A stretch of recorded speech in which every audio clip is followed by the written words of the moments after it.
Welcome back again. Welcome back again, guys, to Dave's Dimension, the channel where chaos and insanity will always reign supreme. Welcome back again to. Whoa, looks like we're having some camera issues, guys. I'm sorry about that. Let me just fix that very quickly. That is what happens when you try to use your cell phone as your cam. There we go. And I should be back right there. Sorry, guys. I'm trying to use a little camera app we have on the iPhone so I can use my camera quality on my cell phone better than my Elgato webcam. Sorry about that, guys. Like I said, welcome back again to Dave's Dimension. Welcome back again for another live stream / video. Welcome back again to the channel that is your home for tech, toys, and talk. And of course, the channel where chaos and insanity will always reign supreme. So we're back again. We need to do a little bit of discussion here, guys. First off, the channel is going into some different directions. And I want you guys to stay tuned for that because even I don't know exactly what's going to happen. That's right. There's a lot of things going on in the works. There's been a lot of discussions with my channel as far as the future and viability of it. As of right now, Dave's Dimension is not going anywhere. For a little while, I was in conversations with another content creator who's a very good friend of mine. We were discussing possibly creating a new brand where it would feature content for both that person and me. And it came down to the discussion was I feel that the algorithm, or as Joey from Padawan Collector uh, says, the audience, it came down to how YouTube and how social algorithms work right now. My channel is too confusing. I do occasionally I do tech. I do tech reviews and tech videos. I do unboxing of collectibles. I do movie talk. I do TV talk. I do a lot of different discussions, and that confuses the hell out of the algorithm. Quite frankly, part of my language. So I don't want to hurt my friends' content because their content is very genre, very focused, and I don't want to cause any harm. That's the same reason why Dre of the Collector Safe Space, he and I created the Outer Dimensions podcast, and we created a separate channel. We did this separate channel because, again, I was afraid that because my channel, dabbles in too many categories, that would hurt the algorithm. You hear a lot of the supposed experts say that, if you're going to have a channel, you should have one focus and one focus alone. Otherwise, that hurts your algorithm. It hurts how YouTube or Facebook or Instagram or Twitter /X, whatever platform you're on, Kick, Snapchat, it confuses the algorithm. So that's where things are standing right now. You are going to see some changes with Dave's Dimension. The channel itself is going to be making some changes. Now, some good news. And, me making changes with the channel is not necessarily a bad thing, guys. Those changes are going to be, they're going to be forthcoming. However, I am talking with a few people who their channels, their brands are doing very well. And I'm going to be talking more with these people, and they're going to try and no, I'm not. Trust me, I will never pay for influences. I'm not paying anyone for anything. These are friends who happen to have more successful brands and content than I do, who want to try to help guide me a little bit, maybe try to give me a little bit more focus. Okay. I'm still going to be the same crazy ghost busting, collecting, smart mouth Irish Pollock that I've always been. I'm always still going to be Dave. I'm always going to be true to that. So don't worry about that. It's just that you may see me maybe shift towards, more focused content instead of being all over the place. You might see me doing things a little bit more structured, which is never a bad thing, guys. So please hang in there. And by the way, speaking of the Outer Dimensions podcast, the Outer Dimensions podcast is not going anywhere. Both Dre and I have had a lot of life changing things happen over the past few months, which have pushed the Dimension podcast on hiatus. It's not going anywhere. As you can see, the channel is still there. The podcasts are still there, and they will be returning in the future. Just hang on. Like I said, both Trey and I are going through some life changes. I started a new job. I started a new job in January. Things weren't working out in that situation. I'm now at a new job.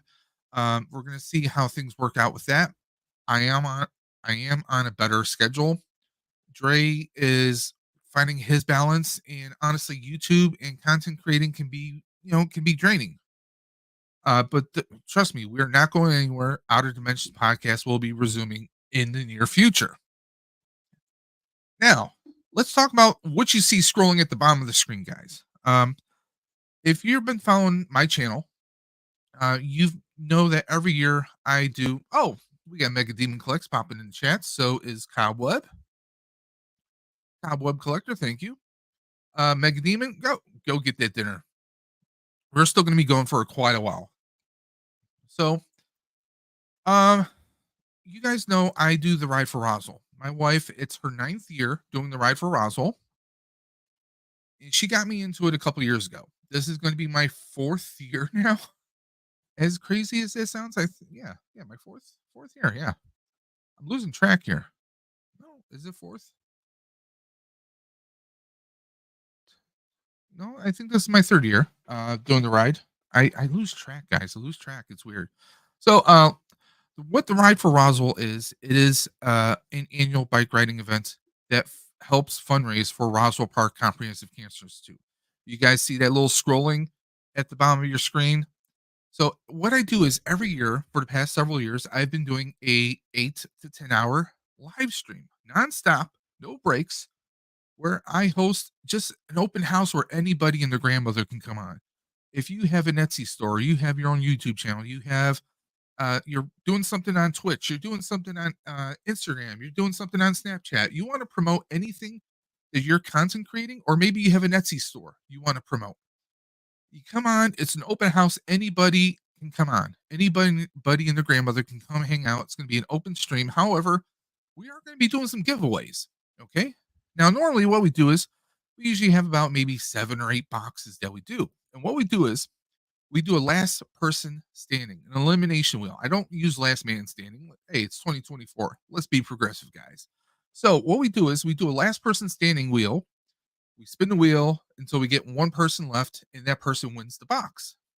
We do themed boxes. Like this year, we have some NECA boxes, some TMNT Ninja Turtle boxes we're giving out. We also have, I believe my buddy Dre, the Collector Safe Space, is working on a Mythic Legions box. We have a lot of themed boxes that we're giving out. And all you have to do right there, the instructions are on the bottom of the screen. Stream for the Cure, May 18th, 10-hour stream. Collectible theme boxes are being given away. Minimum donation. If you want in on this, all you have to do is donate $10 to the Ride for Roswell. You might be saying, Dave, how do I do that? It's right here, guys. You're going to go to the donation site of Ride for Roswell. Now, I actually have my donation page linked in the video description below. So go right there. That's going to take you to the Ride for Roswell page. You go to donate. Okay. Now, the link I have in the video description below will take you directly to the page. All you have to do is put the dollar amount that you want to donate. It defaults at 100. Don't worry. You can go in and you can just type in $10. You see right there? $10. And then you fill in all the information. You hit next. And it takes you to basically the cart or cash out, the donation, where you actually type in your payment info and you make your payment. And when you make your payment, you take a screenshot. Now, if you're doing this on a computer, you can just hit your print screen button, or better yet, there's now on most Windows computers, you have the snip tool. Okay. You can just click new and it gives you an option to take a screenshot. You can do a screenshot of the full screen. You can do that. There you go. You have a full screenshot, or you can make different selections, guys. Different selections. You save that screenshot and then you send that to me through Instagram. All you're going to do is you're going to send that screenshot as a picture to me on Instagram with your full first and last name and also your screen name from YouTube or Instagram, obviously. And that's all you have to do. Give me your first and last name, your screen name, and that screenshot of a payment, and I'll see when the payment comes through. So trust me, there's going to be no scamming here, and you're entered. Now that $10 donation enters you in on all the wheels, guys. If we have 7 wheels, which I believe we have 7 wheels right now, then you're entered in on all 7 wheels. If we expand to 8 or 9 or 10 wheels, you don't have to pay anything extra. You're still entered in on all the giveaways we do. Now, for some reason, a box is, taken out of the equation and we're down to 6 boxes. That's still 6 boxes. Or, like I said, right now we're sitting at, I believe, 7 boxes. One $10 donation gets your name on once on each wheel. How simple is that? I mean, a cup of coffee. You go to Starbucks, get a coffee and a donut or coffee and a muffin. You're lucky if you're paying $10 right there, guys. $10 is nothing. It's a drop in the bucket, guys. It's nothing at all. So that's all you have to do to enter. $10 donation. Now you can enter as many times as you want. In the past years, we've had people enter 4 or 5 times. $50. That's like what? A large pizza and 20 or 30 wings, maybe? That's nothing. I mean, people spend more money at the movie theaters for 2 people. Okay. So if you want to drop 10 or 20 or whatever amount, every nickel, every dime, every cent goes to Roswell Park. You're going directly to the Roswell Park. This is actually give.roswell.org. It's their official website. I'm handling none of the money. Okay. None of it is being processed to me. The only thing that's being processed is you giving me your address so I can ship the prizes out to you when you guys win. That is all, guys. Okay. Now, like I said, we have a lot of prizes. We have some NECA Ninja Turtle 2 packs. We have, I mean, we have so much that we're giving out. I know there's going to be a mystery bee box. If you know, if you know who that person is, it's always some very awesome Star Wars stuff. We have a lot of prizes we're giving out this. Even doing a special procurement of, that's right, Ghostbusters. I'm going to be doing a special Ghostbuster box. So you want to stay tuned. I might even do 2 boxes of Ghostbuster stuff. As you guys know, I'm a big Ghostbuster fan, and I have a lot of Ghostbuster goodies behind me. Maybe a popcorn bucket or two, along with some additional goodies. So stay tuned for that. Like I said, everything I do for Stream for the Cure, it goes to Roswell Park. Roswell Park is Roswell Park Comprehensive Cancer Institute. It's been around literally for over 100 years now.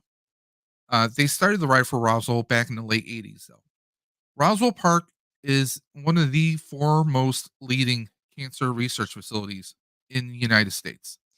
It hits Cancer hits me a certain way. My mother had a form of skin cancer for most of her life, and that's one of the main reasons why we don't have too many pictures of my mom. My mom passed over a decade ago now.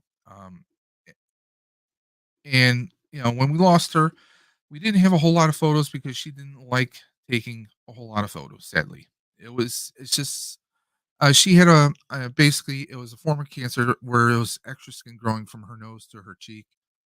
She would go to Roswell for treatment every couple of years.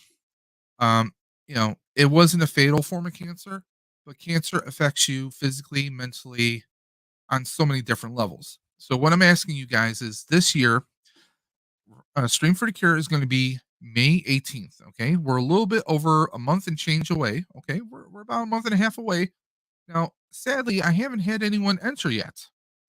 We've had donation. I've had people, friends and family donate to Ride for Roswell, but we haven't had anyone enter Stream for the Cure.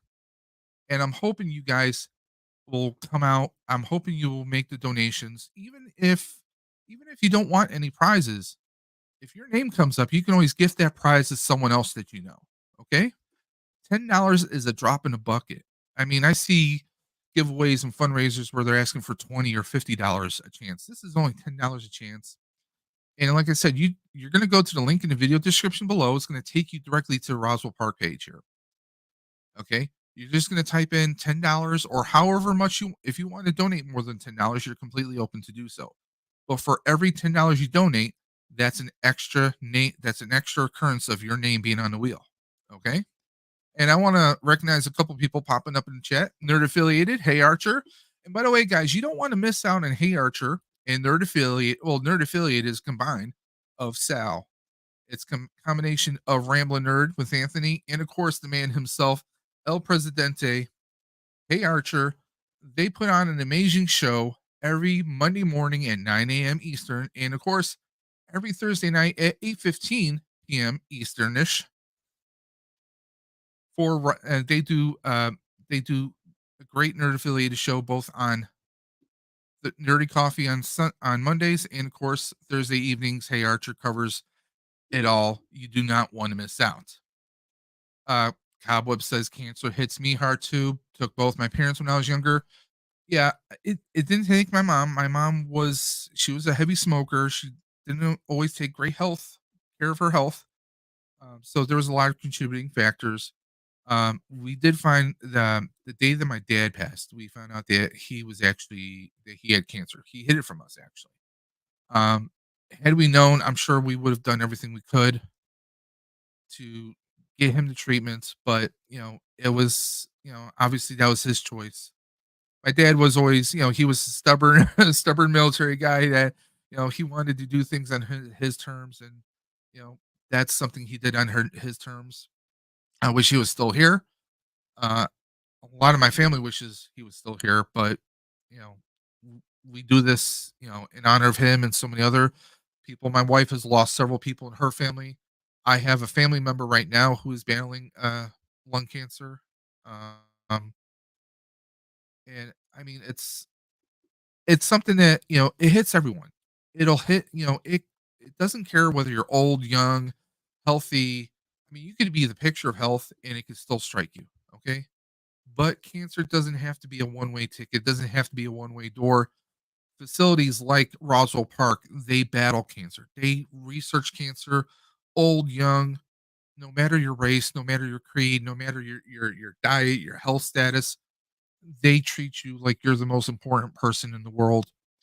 They develop new vaccines, new treatments, and they're fighting cancer back. One thing that hits me every year is now that I ride in the Ride for Roswell, they go over the numbers of how much they raised this year so far opposed to last year. And then they also say, they also recognize all the cancer survivors. And when I mean they recognize them, they actually will say, anyone who's in the ride right now, who's in the ride at the line here, if you're a cancer survivor, raise your hand. You might expect 3 or 4 people, maybe 5 or 6. I swear, last year I was at the 6:30, 7 o'clock more in the morning, doing a 44-mile ride, and there was probably about 20, maybe 25 people around me raising their hands. That's pretty mind blowing that there's more and more people beating it. There's more and more people, you know, saying, you know what, cancer is not a one way ticket. Yeah, it's an ugly word, but it's one that they're going to fight. And Roswell Park really helps these people fight it. So that's why I kind of I know I can be annoying at times pushing the string for the cure, but literally every dollar, every nickel, every dime makes a world of difference, guys. So I'm asking you to please help me help Roswell and let's make a difference this year. That's why I do the stream for the cure. This is my third year doing the stream, and I'm hoping we're going to do it for years to come. But right now, we haven't had anyone donate just yet. And I'm hoping you guys or your family members, if you want to share this on your social media, please do so. The link to donate is in the video description below. Um, Cobb, Cobb, I can't. There's no words I can say. I mean, losing both your parents at any stage of life is, I mean, it. There's just no words. I mean, whether you're old, whether you're young, cancer, just, I mean, there's no words you can say this to comfort anyone. I mean, you lose your parents, you lose your parents. I lost my mother. It was cardiac arrest for her. My father, we found out, like I said, we found out it was cancer. Um, it's like I said, I have a family member right now who's fighting cancer, and I'm really hoping that beyond hope, beyond any kind of logic, I hope that she beats it. I really do. I really do. So let's catch up with everybody else. Millennium Workshop Rex and Effects is in the house. Pretty sure my dad knew and hid his too. I mean, yeah, our dads are always, the stubborn guys who think that they're invincible. Mega Demon popping in the chat here saying cancer is no fun. It took my uncle Chris, my dad's brother in his mid 50s. Yeah, it doesn't care what age you are, or what you're dealing with. I've heard of people who they beat cancer in one part of the body and it spread to another. It's a scary subject, and it's a very difficult subject, but it's something that we can make a difference. We can fight. Even if it's donating, to Roswell, or maybe volunteering at a local cancer facility. There's so much you can do to help make a difference, guys. And this is just my little, I'm just a goofy guy on YouTube who says, you know what, I do this stuff, and you know what, let's try and do something to give back. And my wife had been doing Ride for Roswell before she was my wife. Obviously, she was doing it for a couple years, and I was her bike mechanic for a couple years, and then I joined her a couple years ago, and it's been something consecutive ever since. I mean, she don't, she fundraises every year. Like, she gets like loose change from people at her bowling alley because she bowls every week, and that builds up. It really does. Me, I do Scream for the Cure. I'm like, hey, there's so many toy collectors out there. There's a good handful of people who watch me for some ungodly reason. Like, hey, we're going to give out collectibles back. Now, these aren't hot toys or anything. They're some pretty. I got a bunch of NECA that I'm giving out. There's going to be several NECA boxes we're giving out. We have a Mythic Legions box that we have in the works. There's going to be a Ghostbuster box or two, so there's going to be a lot to give away. And I mean, come on, $10 is really nothing, guys. So I'm hoping you guys will come out, or at the very least, share the information to all your friends. Several of you, like Archer and um, Rex from Millennium Workshop, you guys are actually friends with me on Facebook. You see my posts. If you can at least share the posts on your pages, just try and help get the word out. You know, I would greatly appreciate it. Let's just catch up here. Archer saying he's sorry for Cobb and Mega. I don't know if it's my internet, but your mic is phasing in and out. Guys, if anyone else can hear, if my mic is phasing in and out, please let me know. Uh, Cobb, thank you very much. I appreciate that. He says he'll put his donation later this week or next week. Again, if you want in on the giveaways, all you have to do is message me on Instagram at Dave's_dimension. That's all you have to do is message me with your screenshot and your first and last name and your screen name. And you're entered in on the wheel. That's all you have to do. Nathan Bowden, the man, the myth, the legend himself, the toy collector extraordinaire, the guy who gets me in so much trouble, the Nathan Bowden Show. Thank you for popping through, my friend. I hope you're doing well. Been a while since we chatted. I hope you're doing good. Hope you and the family are doing well. But yeah, guys, this is something that's near and dear to my heart. I am aiming to do the 44-mile ride again this year, or I may actually do a different route this year. It all depends. It depends on weather conditions and a few other factors. In fact, just the past 2 days, those who follow me on Facebook, I actually posted how I did a 22-mile ride yesterday, and I did a 19.5-mile ride the day before. So over the past two days, I have ridden 40 miles. And trust me, I do feel it. But yeah, we have this going on. Stream for the Cure. Again, all you have to do is go to the video description below. We'll go right here to YouTube, right there. And you see there's a donation link right there. All you got to do is click on that. It takes you right to the Ride for Roswell page right there, guys. It's that simple. The work is already there. You just had you don't have to do the $100, but hey, if you're feeling generous, you want to do 100, hey, by all means, please. But you can just type in. You see right there, minimum is $10. You type in $10, and then you go on to the next page. You type in all your information. You go to the next page, and you put in your payments. And once it shows that you're confirmed, all you have to do is take that screenshot, send it off to me, and Bob is your uncle. So all the information is right here in the video description below. We have the link right here. And of course, if you don't know what my Instagram is, it's right here in the video description as well. Instagram at Dave's_dimension. That's where you'll be sending the information. So again, I am not handling any of the money whatsoever. It's all being done through Ride for Roswell. Now, if you do follow me on Facebook and you know my real Facebook identity, you can actually donate through Facebook as well. But I always recommend going directly to the Ride for Roswell. Now, speaking of Ride for Roswell, like I said, it affects so many people. Roswell Park, they do so much here. Um, they do so much. I've been inquiring about possibly doing a virtual ride for other people who might be in other states who want to help me with this initiative. I haven't got any information just yet. I think it's kind of hard for them to kind of track that. So that might be something for the future. In case you're wondering where I am, as far as donations, we've actually raised. We are at $180. My goal right now is 1,000.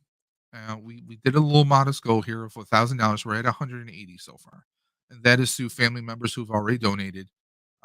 Right for Rosalind, there I am with me and Mrs. Dimension, of course, and she's doing her own page. We created a team this year of Team Dimension, so we're hoping you guys will help us out a little bit.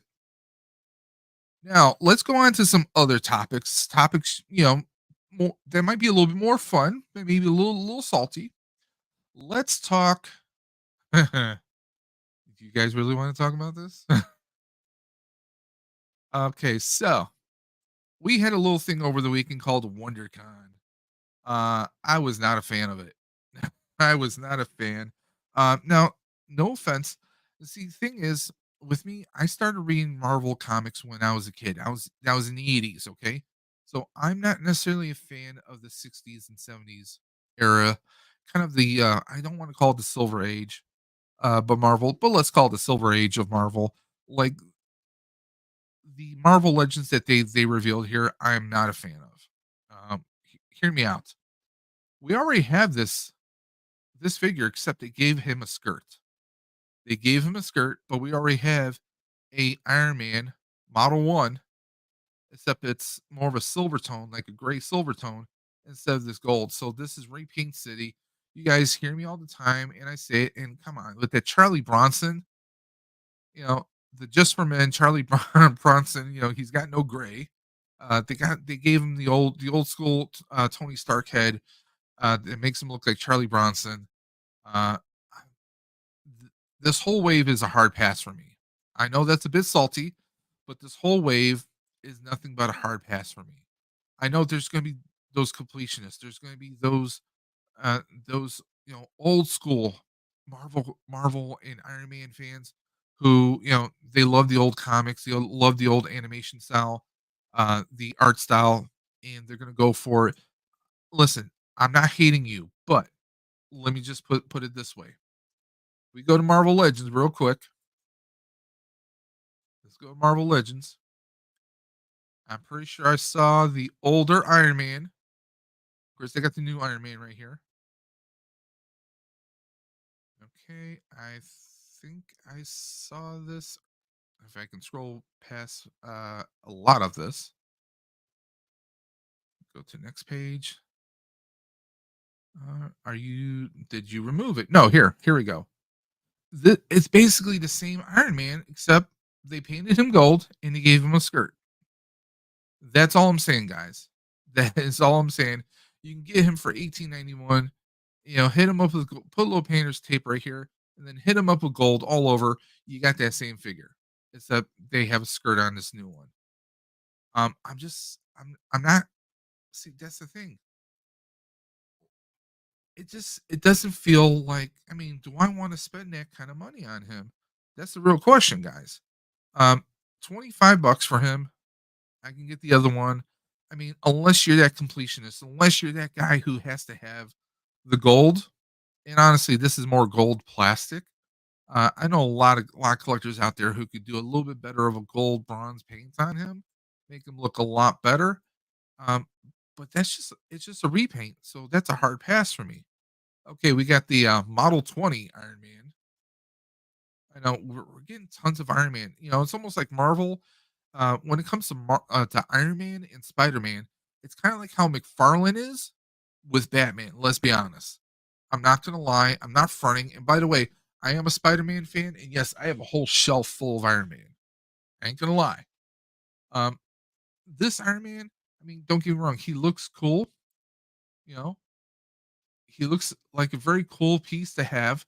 But then again, I mean, they're just giving us a little bit more detail on the torso and on the arms slightly, a little bit more detail on the legs a little bit. And then we get the four repulsor blasts. Obviously, two to peg into the bottom of his feet for his boots, and two to go with his hands. But they look identical. They look pretty much identical here. Um, I mean, is this a must have? I'm going to say it's not a must have. I mean, he definitely exudes that comic book look, the old school look. I love Rex put easy repaint on the gold one. Yeah. I mean, on that on the model one or Mark one, it's easily redone. It easily is redone. It is. It is. I'm just not a fan that it's repaint city. And they did this all classic wave. And, I can't fault them for doing a classic wave. But for me, okay, here we go. Another Iron Man. That's three Iron Man in a friggin' row here. This one is definitely more old school. Look at the chunky boots right here. He's got the Mega Man boots going on here. Yeah, I know I'm gonna get hate for throwing out Mega Man like that. But I mean, this one, it does look a little bit more classic. However, this isn't the Iron Man for me. It I get that. I get the art style. I get that the art style is exactly how it was back in the 60s and 70s, but honestly, I'm just not feeling this. Maybe I'm Iron Man'd out. Maybe I'm just sick of the resculpts or the repaints. That's just me personally, but it's a hard pass for me. And we gotta say, we got Duffman's diorama. Duffman is the man, the myth, the legend himself. This is the master of disaster, the master diorama creator. I know he always laughs at me when I say that.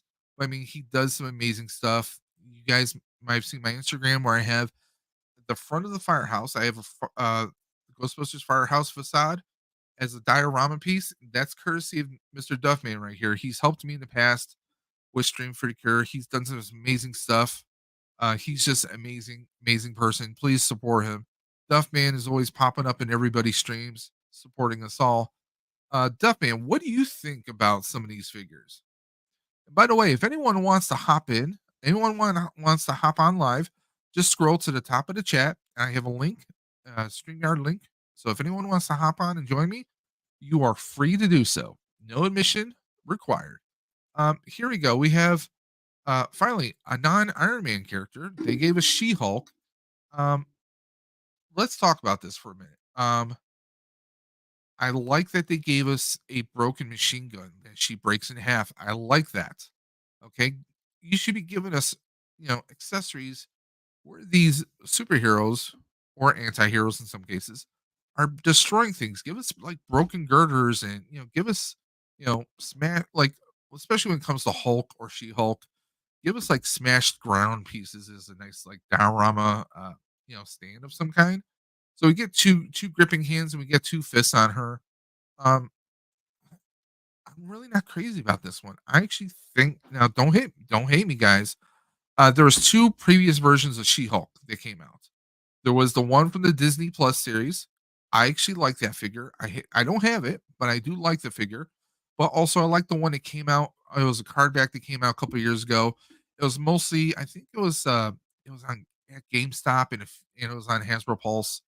I think that one is a better sculpt than this one. I get that they spent a lot of time with her hair. They kind of again, it was a 60s, 70s look. Um, I like that they gave her the gun, the extra set of hands. They just gave us like, the like, oh, you're looking at me, look. They could have given us an alternate head, with like maybe her shouting or something. But yeah, that's all they gave us. Again, I mean, I'm not crazy about this, but I get that it's in the art style. It's just not an art style that I'm crazy about. Oh, Duff man, hope you and the missus are doing well. Please stay safe, man. He says he just got done avoiding tornadoes. Damn. Please be careful. Please be safe. We need you, man. And he says, "Not a Marvel Legends fan." I mean, I'm always gonna love my Spideys, I got my movie Spider-Man right here, No Way Home. I also got we got our Toby. I picked up Toby and Andrew Garfield, Spidey's recently, so, um, I do like these. I just wish they would have had webbing and some extra accessories, but I get it is what it is. Marvel, I should say Hasbro trying to get every dollar they can get out of us. Okay, we have Whiplash. Again, they went for more of the classic style. We get like I think this is supposed to be like almost a translucent plastic. It's supposed to be like an energy effect. Um, he just looks like a weird, freaky space pirate. I'm sorry. Now this little satchel that he has, come on, that is a reuse off of the Goblin. That is a straight up reuse off of the Green Goblin. Come on, that and Hobgoblin. I mean, we've seen that satchel used. Uh, the cape is. I mean, this whole thing is practically reuse. It's just it. It doesn't spark anything in me. It doesn't get me excited. And then we have Count Neferia. I mean, you know what he kind of looks like? He kind of looks like if you took Dr. Psycho from DC and you merged him with the father from Invincible. You know, that crazy kind of look. I'm just not a fan of him. One, I really don't know anything about Nefaria. I'll be perfectly honest. I ain't gonna lie. But honestly, he looks like if like Doctor Strange was hopped up on meth.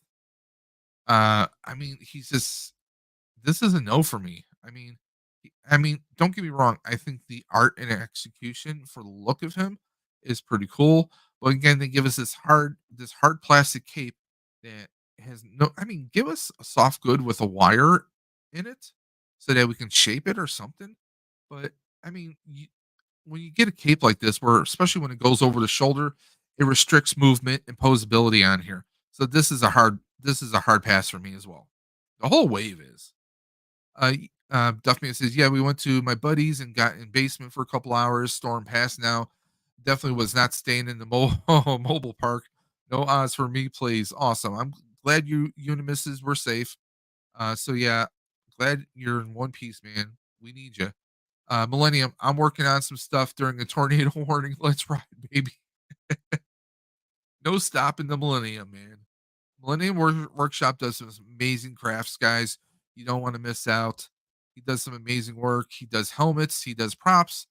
Um, if you guys have seen me posting about a yellow bumper for my proton pack for my HasLab, Millennium printed it out for me, painted, sanded it, bonded it, painted it, did an amazing job on it.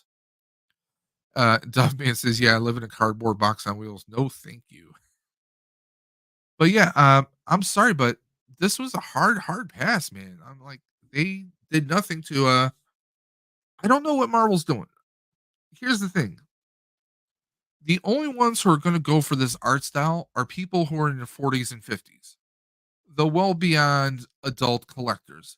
Unless you're going to get the younger generation of nerds and geeks into the old school, the 60s and 70s comic books. Because let's be honest, where are they going to read it? They're not going to find them hard copy unless they're going to pay thousands of dollars for those vintage comic books, or unless they're going to spend time going digital online and checking out the old vintage issues digitized online, like through an app. Unless you're going to be doing that, they're really not going to even know these characters. And I think for the most part, it's gonna be a swing and a miss. We already know that Marvel, or should I say Hasbro, is doing limited stocks. They're not doing the large number stocks like millions of figures. They're going down to more of thousands of figures, if even that. They're limiting the stock. That's why we're seeing those empty barren shelves where whether you go to Target, a Walmart, GameStop, we're not seeing as much stock as we used to. And we're definitely feeling that effect.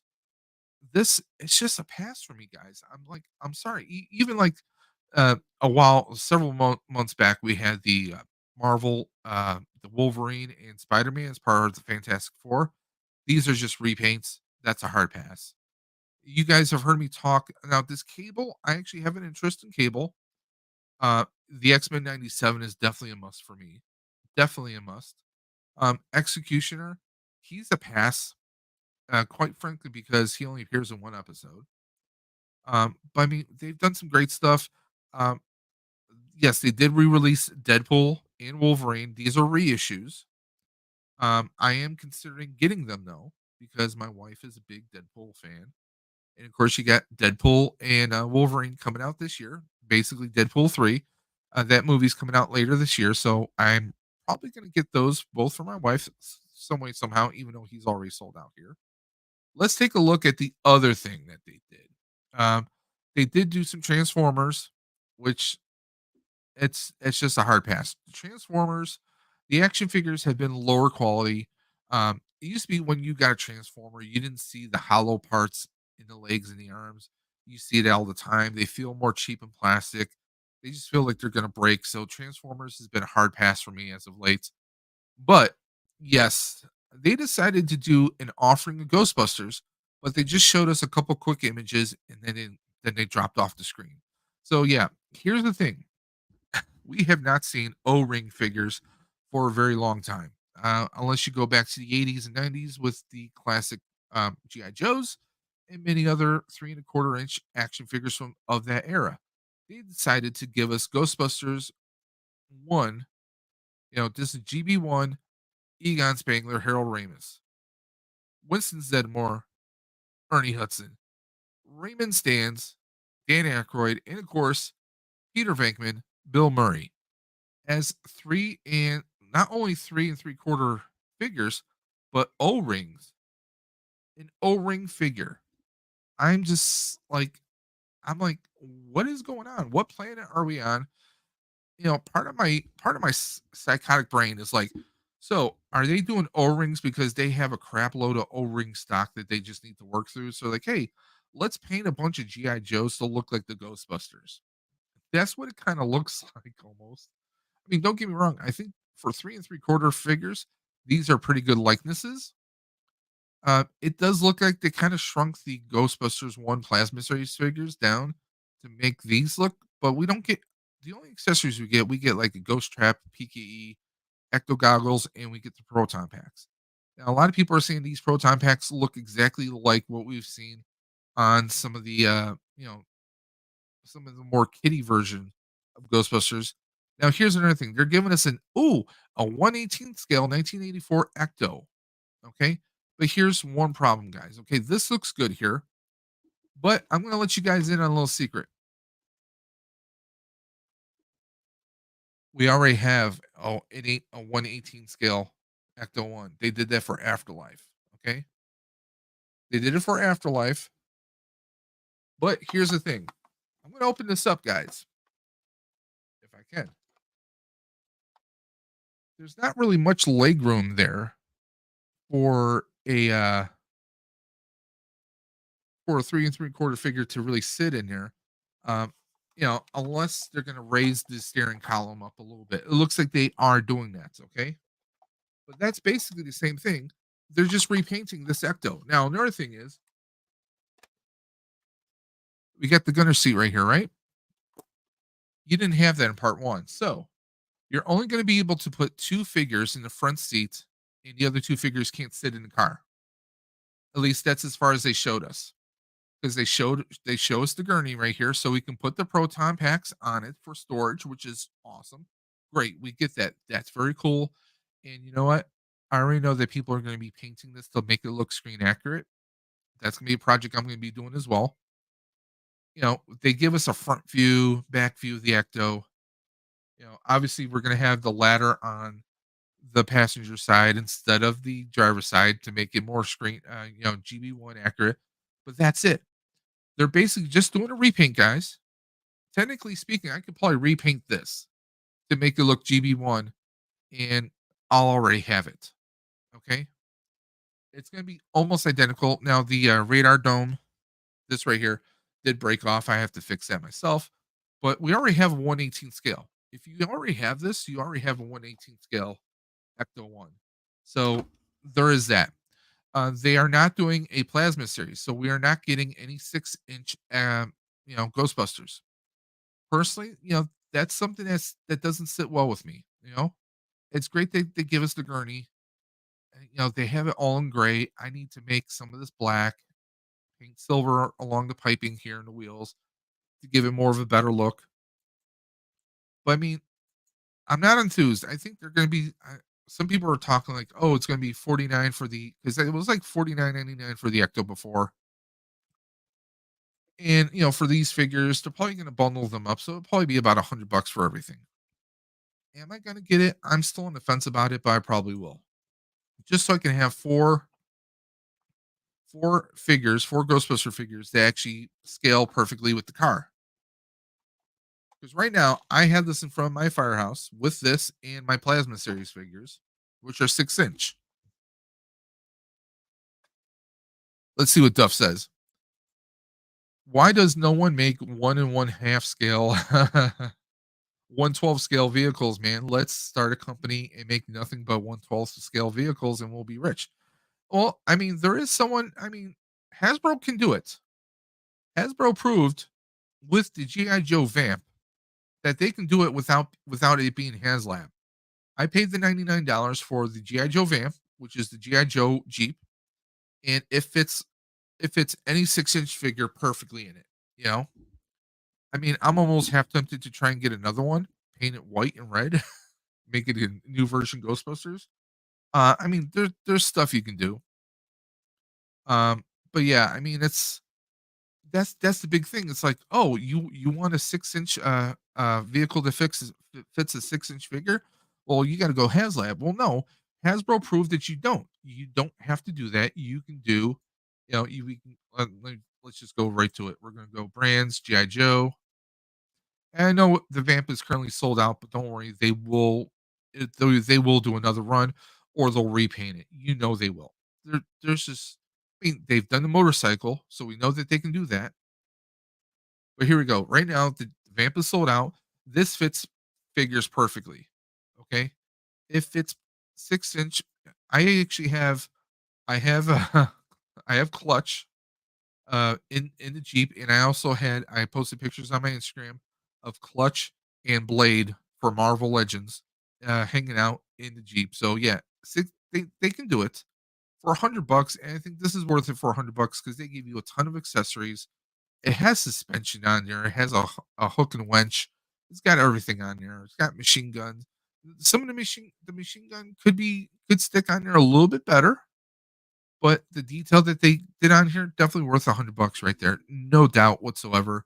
Uh, Left Coast says I'm all in for the retro G Buster O rings. Yeah, I definitely want to get them just so I have Ghostbusters that scale the, with an Ecto. But like I said, the thing that we know so far is you're only going to be able to fit two figures because with that gurney that they have here, that's going to take up a good portion of the Ecto one in the back. So you're not going to be able to fit anybody in there, even if you didn't have the gurney. You can't open up the doors to fit them in there because the way they would fit in there is okay. You have the two in the front seat, right, and then you have someone sitting facing the door, and then someone sitting right behind the door or right behind the front seat. So because you're not going to have that leg space in there because it would be a dropped section in there. You're not going to have the leg room, so you literally can only fit two figures in there, which does kind of suck. It is a big minus for me. We got Duffman giving Rick from Left Coast Graphics, giving him a fist bump. I hope you guys are doing well. And like I said, if anyone wants to hop in, there is a link at the top of the chat. If anyone wants to pop in and give their opinions or thoughts on this, I'm not a fan of the classic Marvels that they announced. The Transformers look like trash too. I'm not doing this to hate on it. It one thing that really annoys me is okay, we had a new Ghostbusters movie come out, and where's Ghostbusters on here? Where's Ghostbusters on your menu? You have to go to other brands, and you see Ghostbusters paired up with Magic the Gathering. You have your Dungeons and Dragons line, your Avalon Hill, Hasbro Gaming. Those take precedent. And that and Indiana Jones and Power Rangers and Nerf all take precedence over over Ghostbusters. Okay, let's take a look at that. Power Rangers. What does Power Rangers even have right now? This is their Lightning Collection. The dagger that sold out, the reissue of the White Ranger and Red Ranger helmets. And let me be honest, they are so cheap.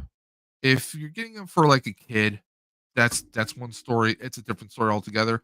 If you're an adult who wants to cosplay, these are only good as maybe a collector's piece if you do some weathering on them, maybe some repaints. Give them a better paint app, and they'll be worth $80. Otherwise, they're not. We have the Omega Rangers right here, which are something that was only featured in Boom Comics. We've never seen it in a live action show or movies. So really, this is kind of a niche right there. It's a niche item right there.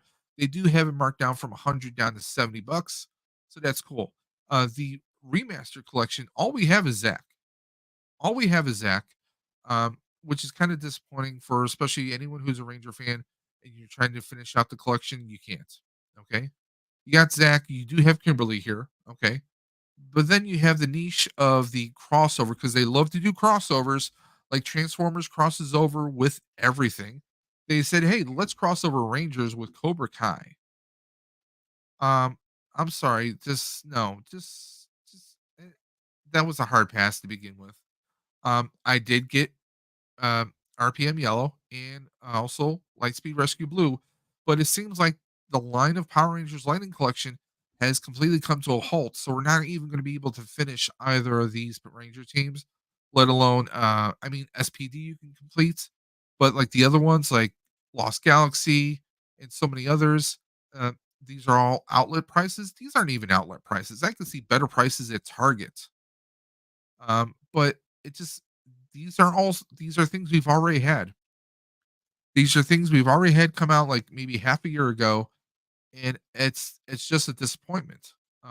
They're coming out with nothing new. None of this is new stuff. I think the newest thing we've seen is the Omega Rangers, and that's it. These and this is stuff that's been around. If you're a Ranger collector, you're gonna know that these have been around, which is one of the reasons why I left Lightning Collection, and I'm actually actively collecting Super 7 Ultimates. To me, you get more accessories and the price point is a lot better. I mean, with the remastered collection, like for example, go here for Trini. So 33.99. Let's round it to 34 before tax, or if you're buying online, maybe shipping in some cases. So we get this little swooshing energy effect here, right? Then we get her like we get Trini with her blade blaster in its many forms, the morpher. The morphers aren't too bad. The head sculpt, I mean, it's okay, but I've seen better. And we get some daggers. Now, we can go into Super 7. We'll pay about, they usually start about 55. I've been getting them either on Macari or on or not Big Bag Toy Store, but yes, Big Bag Toy Store will have some deals and also Entertainment Earth will have some deals. And I'll get the prices even lower. I've gotten a couple of the Zords for about $34. What is this going for right now? Retail $34. If you go on Amazon, you're going to see these for a lot more higher price. So there is that. So let's go take a look at some of the other brands they have here. Oh, Nerf. Really? You're going to put Nerf guns over in Indiana Jones? I'm sorry. That was a very niche market. Don't get me wrong. I love Indiana Jones. I love that they have Dr. Jones here. They got the knight from Last Crusade. They have a lot of these characters look great. But when you charge in some of these prices for them, $34 originally for Indiana Jones in Cairo. Are you serious? I mean, some of the pricing that they're charging on here, don't get me wrong, these are some of the best action figures we've seen for Indiana Jones, unless you're going Hot Toy or, heaven forbid, Super 7 or someone else did their own version of it, like a Diamond Select or something. But for these prices, I'm sorry, a lot of this is a hard pass. I mean, on some of these, I don't think you can't even remove his helmet here or his hat, you know?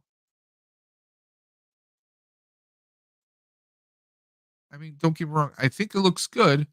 Is it great? No. which is why a lot of people have passed on this. And unless you're an Indiana Jones fan, or unless you grew up watching Indiana Jones, a lot of this is a hard pass, which is why these are still a full price. These are still a full price. You have some outlet deals. Really, how is this? How is this an outlet deal? Oh, you get a monkey with them. I mean, what's the big deal about that? Even if this is like a build a piece, like I think they did like the Ark or something like that. This is still it's a hard pass. I'm sorry. Don't get me wrong. I think these figures look really good, but they're not worth the price point. In my book, they are not worth the price point. I really don't know what Marvel or Hasbro is doing here. We have Avalon Hill, Dungeons and Dragons, and Hasbro Gaming. Those are all gaming lines right there. And then we have another gaming line. Nothing against Magic the Gathering, nothing against Dungeons and Dragons. I mean, it's mostly the gaming stuff, but then we have the cartoon classics, which had a lot of quality control issues. You can see you can only buy one figure here. You want to know why? Because the others are at Ollie's right now. You can go to your Ollie's or maybe a Ross or something, and you're probably going to find a crap ton of these. I've seen a ton of these at Ollie's for like $6 or $7 a piece. I mean, if you're a collector of, I used to love the cartoon when I was a kid, but it's not enough to get me to say, hey, I need to buy that whole series. You have the dragons and dicelings. That's their little mini line that they created. And of course you have the movie. This wasn't the greatest movie. I mean, some of the figures look pretty good, but again, the movie wasn't that great. I mean, you get Michelle Rodriguez as Holga. Uh, I mean, you get the characters, but I mean, the movie was less than memorable, and I think that's where a lot of this is missed. And this whole like this cube right here. Come on, you seriously? This is basically a reuse of the cube that we got from with Loki. I mean, it's just a reuse of that, except they decided to put let's glue some pieces onto it. That's all they did. This is nothing special at all. Okay, nothing special at all. So that's a hard pass right there. I really don't know what they're trying to do. And have a bit. Let's go to Ghostbusters. Let's take a look at what they have. Okay, now thankfully I got these at Target before they even went to the website. These were found at your local Targets for the past several months, and then literally this Friday they finally put this on Hasbro, and they sold out, of course, because you get a lot of scalpers, you get a lot of people who will scoop these figures up at your Targets. I found one set, I still have them. I need to unbox them. And aside from that, you show podcasts, but guess what? You can't buy him. He's just there to look at. He's like, ha, I'm sold out, and this is from Afterlife. We're not getting any plasma series figures for Frozen Empire, which is a shame. We still have, okay, you have the Afterlife Neutrona one. Um, this one, there's a lot of weathering on here, and there are some inconsistencies if you are a Ghostbusters fan, but they did some weathering on it. I'm probably going to get this sooner than later because it is cheaper than the Afterlife one, which is doesn't make any sense whatsoever. I'm looking forward to the HasLab. I hope that they keep doing the HasLabs, but we'll see what happens with that. But that's all they have. I mean, I really don't know what Hasbro is doing with themselves. Where is their marketing? I don't understand a single thing. GI Joe and Star Wars seems to be their bread and butter right now. Even if I go to like Transformers, they have so many different offshoots here, and they're so damn expensive. They are so expensive now. I mean, look at this: 3-0 Optimus Primal for 250, Thundercracker for 120. Now these are not terribly big. These are not terribly big because I have an older Bumblebee, and he's about the size of a 6-inch figure. I'm not paying almost $100 for something like that. Don't get me wrong; they look great. They look so great, and they have accessories. Their posability, they have a lot of detail. 119, I think, is a fair price, but for 250, he better light up and do a whole bunch of other stuff, guys. That's all I'm saying. Like we get Optimus, so he can have his arm cannons, his blades, or his Energon axe, different hand sculpts. But 230, I can't justify that. They have to realize that a lot of people are not able to afford a lot of the prices that they're asking for. So they need to rethink their strategies, but they're not doing that. Star Wars Black Series, I've completely stopped Black Series for right now.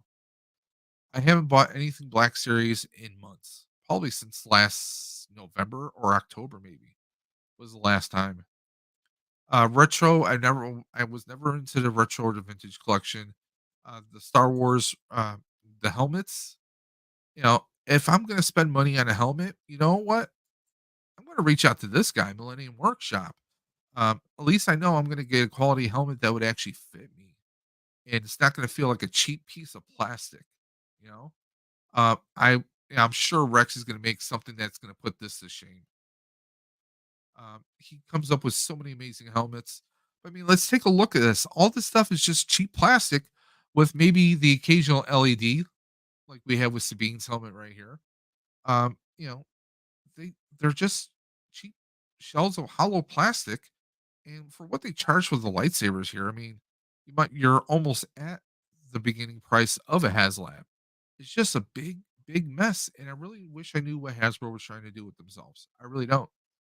So there is that, guys. Let me know what you guys are you actively collecting right now? And what you're actively collecting. Are you still like for Duffman, are you still doing the NECA? And have you picked up anything new from NECA? I'm curious to find out.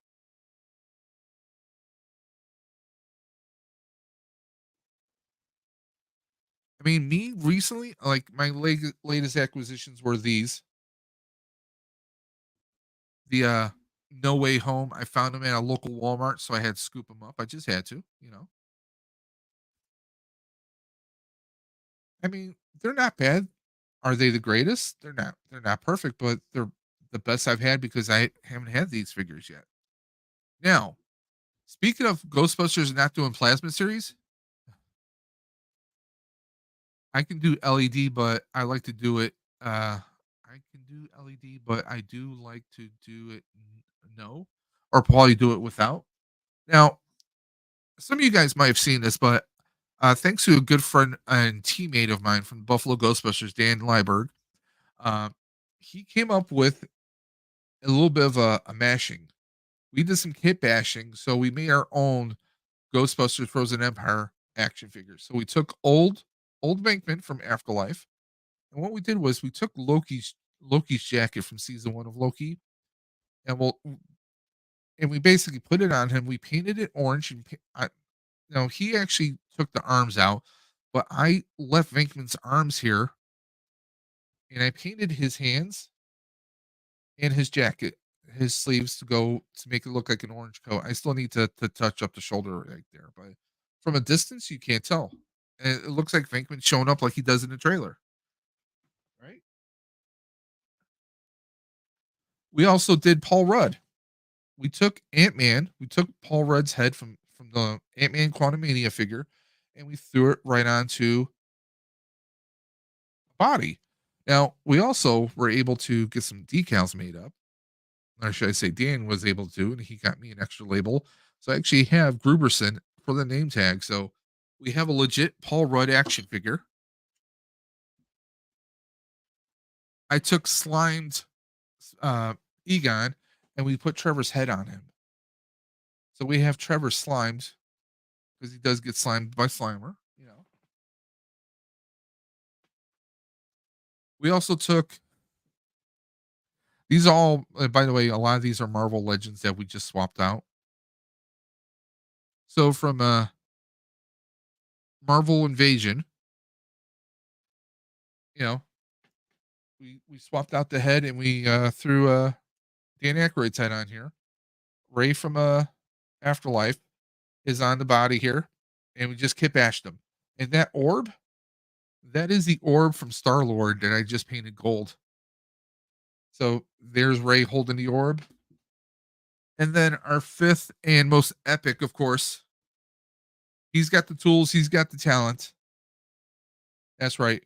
We took Ernie Hudson's head from Winston Afterlife, and we threw him on a suit. And I did paint his hands. I need to touch up the hands a little bit more, but there we go. So I have a set of 5 Frozen Empire action figures. Why? Because, well, Hasbro's not making, we don't know if they're ever gonna do another Plasma series, action figure ever again. I mean, they certainly didn't seem like they were gonna. So, me and a few other people, a lot of other Ghostbuster fans have been, reproducing the same plan to have our own Frozen Empire action figures. Because let's face it, as fans, because we all know Hasbro says fans come first, right? That's what they say. Well, these fans decided to take it into our own hands and make our own figures. So, I mean, you can't go wrong. Kit bashing. I mean, people will always kit bash. And speaking of kit bashing, Colbane Games is in the chat. This guy knows about kit bashing, especially when it comes to Gunpla. He will kit bash almost any Gundam out there in the universe, guys. If you guys are into Gunpla, into Gundams, and also you're into some very awesome game streams, especially on Monday nights, Sunday nights, Monday nights, I believe Wednesdays, and also Fridays. He does live game streams. You want to check him out, Coldbane Games. Just go ahead and check him out, please. Let me catch up with Duffman says, I want to get those Flash Gordon figures for sure, but only thing I have picked up is mower parts, new tire for the car, and parts for to fix the washing machine. Tomorrow I'll have to pay my guy for all the work. Ugh. Yeah, are you talking about the Flash Gordon, the NECA Flash Gordon from the movie? I definitely want to get those. I want Flash, I want Ming, I want Hawkman, but I want Flash on a rocket cycle, right? I think that would be cool. I have, if you guys don't know, back in the 80s, there was a very awesome movie called Flash Gordon based on the old serial from the 30s and 40s about a football player who, a scientist and a news reporter, well, they get kind of like dropped into deep into space, into other dimensions or other universe.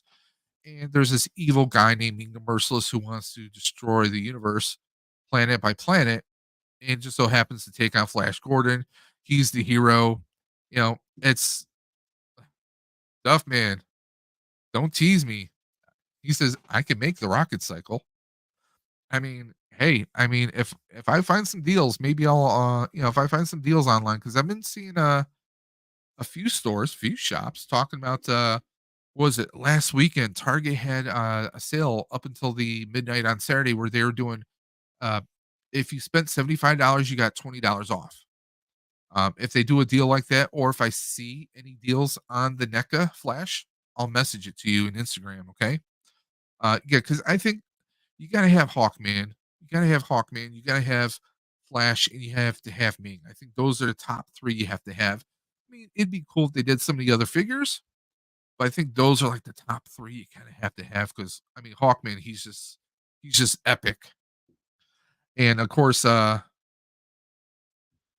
mean, I doubt NECA would ever do the ship because I would love to either have the rocket cycle or have Flash in the cockpit of the ship that was crashing into Ming's palace. Spoiler alert.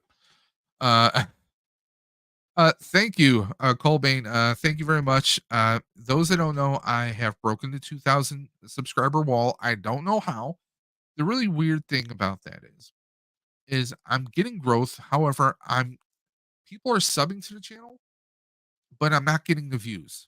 I mean, I still do like maybe 20 or 30 views per video or stream when I do them. However, my watch hours, like I'm at like maybe 2,100 watch hours. At one point, I was at 3,100 watch hours. I've drastically lost a lot. I mean, I lost over 1,000 watch hours. It doesn't make any sense, but it is what it is. Yeah. Yeah, Hawkman for sure. Think they will make more figures. I would love for them to make more figures, but however, I'm still waiting on them to I mean they I'm still waiting for them to do Back to the Future 3 figures. They did Back to the Future 1 and 2 for NECA, but they haven't done anything else. It's like why would you do 1 and then 2 and then stop before doing 3? I mean, we have Ninja Turtle 3 figures out. I actually have 2 of the figures from that set, but who knows what they're gonna do now, you know? Yeah, like here, I'm gonna pull this up right here. So yeah, Entertainment Earth has Hawkman for 36.99. Uh, Flash for 36.99. Target has them for 34. I would probably still go through Entertainment Earth just for one fact. Um, I have an affiliate link that I can do so I can get 10% off anything that's in stock. So that would at least be 10% off, it's not much, but 10% off 36.99 is, it's nice. It's not bad. I'm also going to keep an eye out here. Like, here's Ming the Merciless. You know, he gets him kind of snarling, him with just his mean ass look, him with his little scalp headpiece, him holding his sword. We got the different hands here, and of course the scabbard for his sword. He looks pretty damn cool. He really does. And those that don't know, that was the brilliant and magnificent Max von Sydow. Uh, he's an amazing actor. He was an amazing voice talent right there. Let's take a look at Sam Jones. This is Flash. They made him look almost slightly cartoony. I mean, we get like the veins and everything going through his arms right here. A little bit of chest hair. So we get the sword. We get I forgot what this is. That doesn't look like the ball to me. It looks like something else. Looks like something he hit somebody with.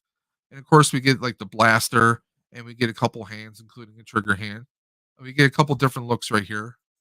He looks more cartoony. It's almost like if you ever saw like a Super 7 Ultimate, they kind of make the figures not look exactly like the person, but almost like a like a cartoonish looking variation of them. Yeah. So there we go. I mean, it's still pretty good. I'm not a fan of like, how you can see the two pieces, but yeah, I'll take it. I mean, it is NECA. They do a lot better than a lot of others. Full disclosure right there. Here's Hawkman. Hawkman looks friggin' magnificent right there, man. And we have this head sculpt, but then we get these head sculpts. He he's like, dive, my Hawkman. I mean, we get his mace right there. We get his little communicator. He looks awesome. He really does. He looks bloody fantastic. And yes, he does make these faces in the movie. It's just a cult classic. You gotta love it.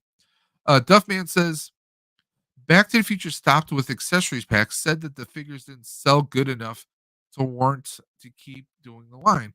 I mean, they could have to finish off the line. All they had to do was they could have done Doc and Marty in the outfits that they wore when the Robin and Train. You could have done Clara, and you could have done Mad Dog Tannen. It would have been perfect. They could have just rounded it off with those four figures. Gordon's alive. Yes, Gordon's alive. Flash Gordon's great. A great soundtrack if you're a Queen fan. Yeah, but these are definitely cool. It's just you have to wait for them to be in stock to use the 10% off. And by the way, full disclosure, anybody and their grandmother can sign up to be an affiliate. With Entertainment Earth, there's no requirements. There's nothing. You just have to apply for it. I mean, they made me an affiliate a long while ago. You don't have to be any kind of fancy person. You don't have to be a massive YouTuber or anything. Anybody and a grandmother, as long as it's an item in stock, this is what you do.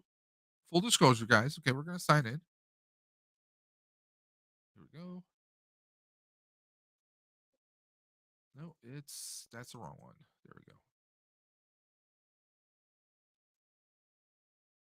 go. You guys can't see my pin. Haha. There we go. Okay, so as you can see, I have affiliate program up here, right? So all I do is I can click on URL, text or images. I can grab images. So if I want to do thumbnails and stuff, so let's go ahead and pick something that is in stock. Okay, new and trending, newly added. See, okay, he's pre-order, so never mind. So let's just find something that we know is in stock.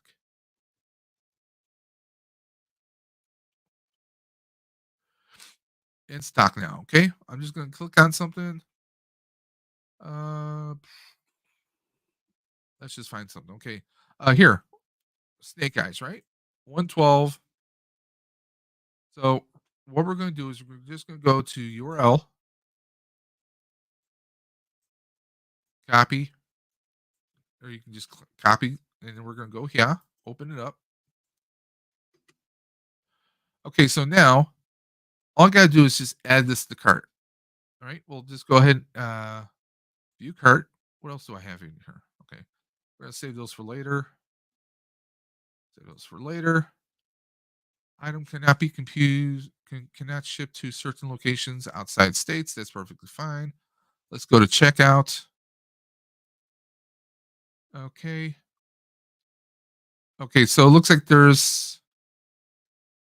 Okay, there we go. So we get not only do we get free shipping, but we get another 10% off. So that's 11.20 off of it. So it knocks it down from, because you're still dealing with taxes, guys. Okay. You still have taxes. So taxes offset that. But before tax, it dropped it from 112 to 180 cents. $100.80. So it's definitely worthwhile. Uh Duffman says, I 100% want the Hot Toys version of them. Oh, I know you do. Duffman is a big Hot Toys collector, but this is just an example of how you can save some money. Because, imagine this. If it was 112 and then I'm paying like another $8 or $9 on top of it, come on. I'm paying like 120 something right there. Now I'm only paying 110. It saves you money, guys. Anybody can apply to be an affiliate. You don't have to be anybody fancy. You don't have to know someone. Unlike some YouTubers out there, I ain't gonna mention any names, who drop their affiliate links in their Instagrams or in their in their videos. There are some people who act like, oh, here's my affiliate link, like you almost can't get it. No, there are some, like, I will say this, like Amazon, and there are some other sites where you have to have a certain number of audience. You have to have a certain number of followers, a certain number of watch hours. You have to meet certain metrics in order to get affiliate status.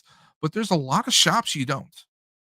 If you're always buying from a certain websites or certain e-commerce, and you can always reach out to them. Hey, I have a YouTube channel. Hey, I'm on Twitter. Hey, I'm on Instagram. Hey, I'm on this. You know, what is your affiliate? Do you have an affiliate program? Or hey, can I get a code? You know, you're only going to know unless you ask. Put yourself out there. The worst things anyone can say is no, right? That's the worst thing anyone can ever say. So let's go and put this away now. Now, also, guys, it is April. It is April 2nd. Yesterday was April Fool's Day, all day long. Next Monday, we have the eclipse, which personally for me, it's not really a thing because I'm working. So, but come June, now those that don't, obviously, you guys, I know you get tired of hearing me talk about Ghostbusters. Well, this is the 40th anniversary, and speaking of the 40th anniversary, every year the Buffalo Ghostbusters host an annual just a fan celebration in New York City at the actual Hook and Ladder 8, which is a functional firehouse. Now, if you want more information or you want to RSVP that you're going to be attending this event, all you have to do is go into the link we have a link in the descriptions, or you can just go to Buffalo Ghostbusters. I'm going to throw that right here. All you have to do is go to the Buffalo Ghostbusters link tree at linktree.com/Buffalo Ghostbusters, or you can go to buffaloghostbusters.com, and you're going to find our links to our T Public page, Instagram, Twitter. If you want to make donations for Toys for Tots or any of the other charities we participate with, there's PayPal and Venmo. We sell T-shirts, patches, just about anything and everything you can think of. You want to request us locally for an event. We're based in Buffalo, New York, but we have done events all over New York State. So please keep that in mind. Maybe you have an event in Rochester or Syracuse, or we've done events in Jamestown, New York. So if you're local, if you're in the Western New York or Central New York area, you want to reach out to the Buffalo Ghostbusters. That's how you would do it. Or you can just send us an email. There you go. Got a little options right there. Very cool. But if you want to RSVP, there is our Facebook link and page if you want information about the Ghostbusters Day events, such as we actually have a little affiliation with a hotel. There's a hotel in New Jersey that has been doing a Ghostbusters Day rate, so you can save a few bucks on staying.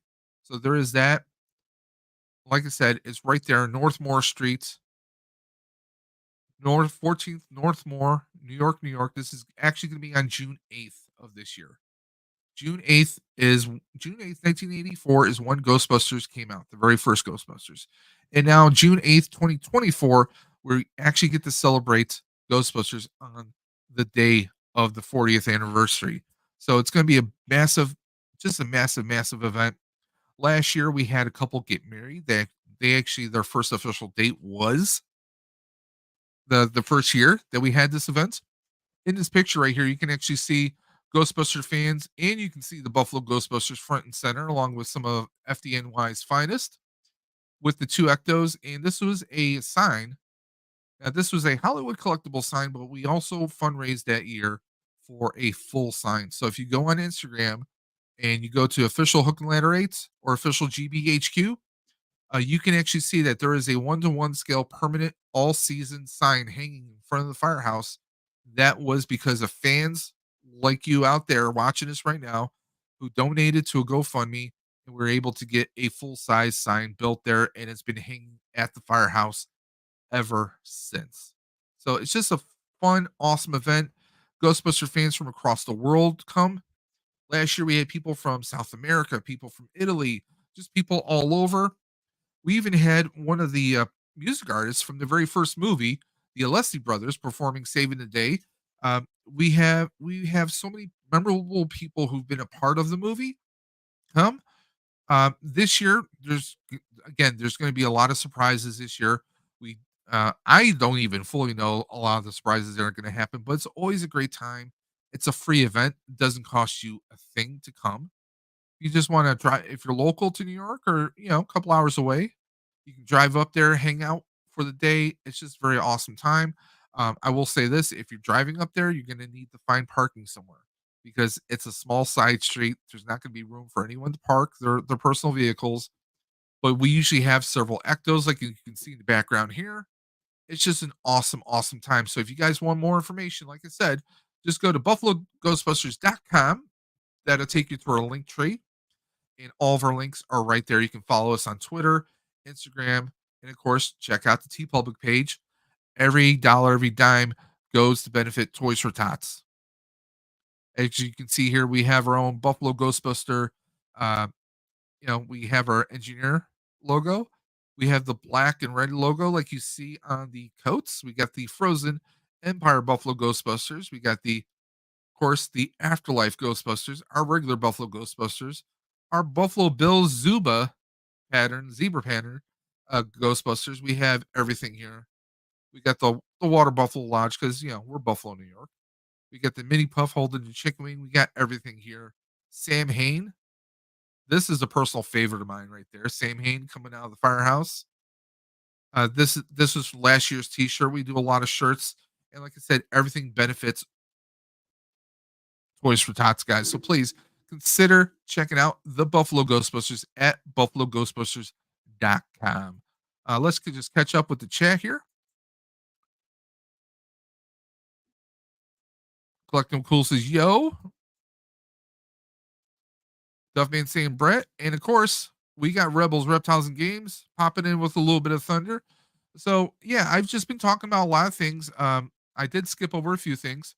Um, as Colbane mentioned, I have broken 2,000 subscribers.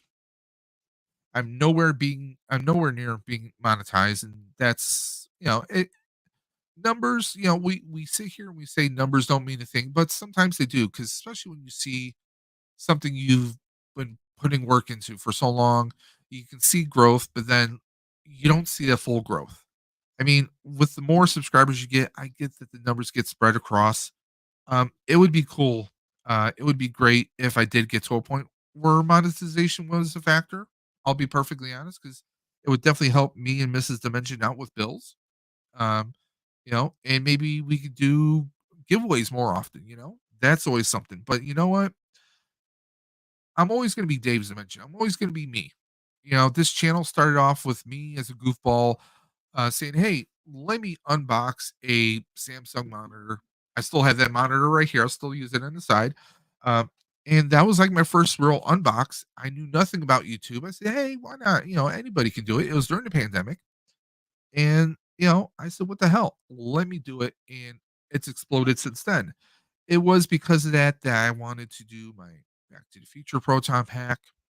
That proton pack led me to interact with someone who would become my future teammate on Buffalo Ghostbusters.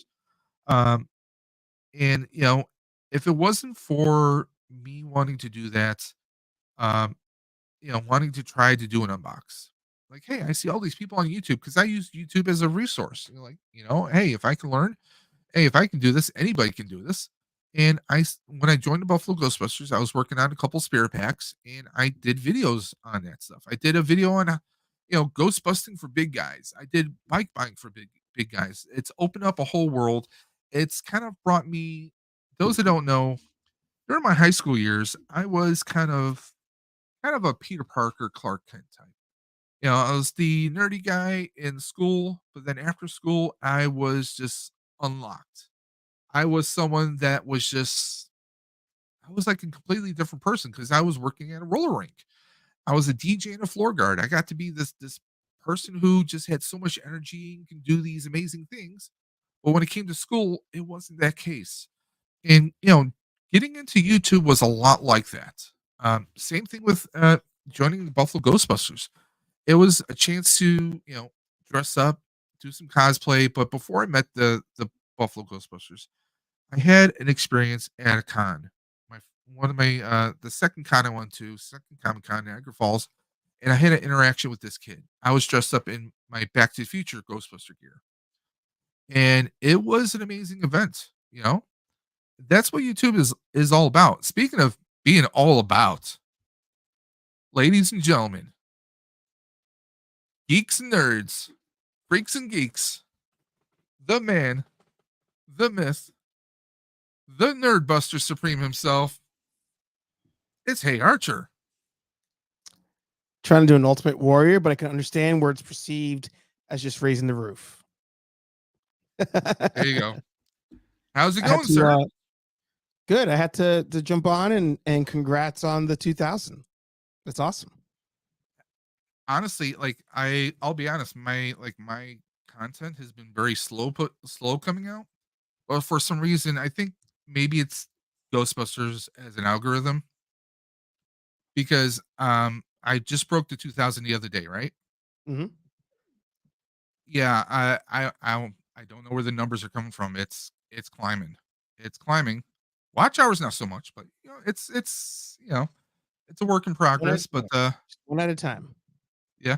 But I actually had someone reach out to me, a good friend of the channel, reach out to me that they want to see me potentially grow. Mm-hmm. And this is someone who is they're connected with a few people that they're all about positive growth, Mm-hmm. right? And one of them actually has a lot of connections with people in the entertainment industry. Mm-hmm. So they're like, hey, we want to see you grow. Are you open to it? We're not selling you on anything. This isn't anything that's costing you money. Are you willing to sit down and maybe talk about your channel? Mm-hmm. I'm like, well, yeah, I'm never going to say no to anyone that wants to make a suggestion on how I can maybe focus and change things a little bit. Especially what this is 4 years now. Yeah. It's scary. 4 years. Jeez. Time flies when you have fun. It's a whole presidency. Not that kind. But yeah, it's just wanted to kind of do because I was talking with a good friend on my channel, good friend who I've collabed in the past with. We were actually talking about doing some possibly something that you inspired. Oh, what would that be? Well, what are you? You are nerd affiliated. You're a combination of three separate content creators, are you not? That is true. See, we were actually talking about that, about possibly merging, having an Oh, umbrella, but still having our own individual content under that umbrella. But my thought was, because again, last year, me and Drake came together and we did the Outer Dimension as a separate channel. right. I said we should do it as a separate channel because I look at my channel. My channel is just big, massive mess. It's tech, it's toys, I would say as far as it's talk. content goes, you mean, or or, Yeah, or genres.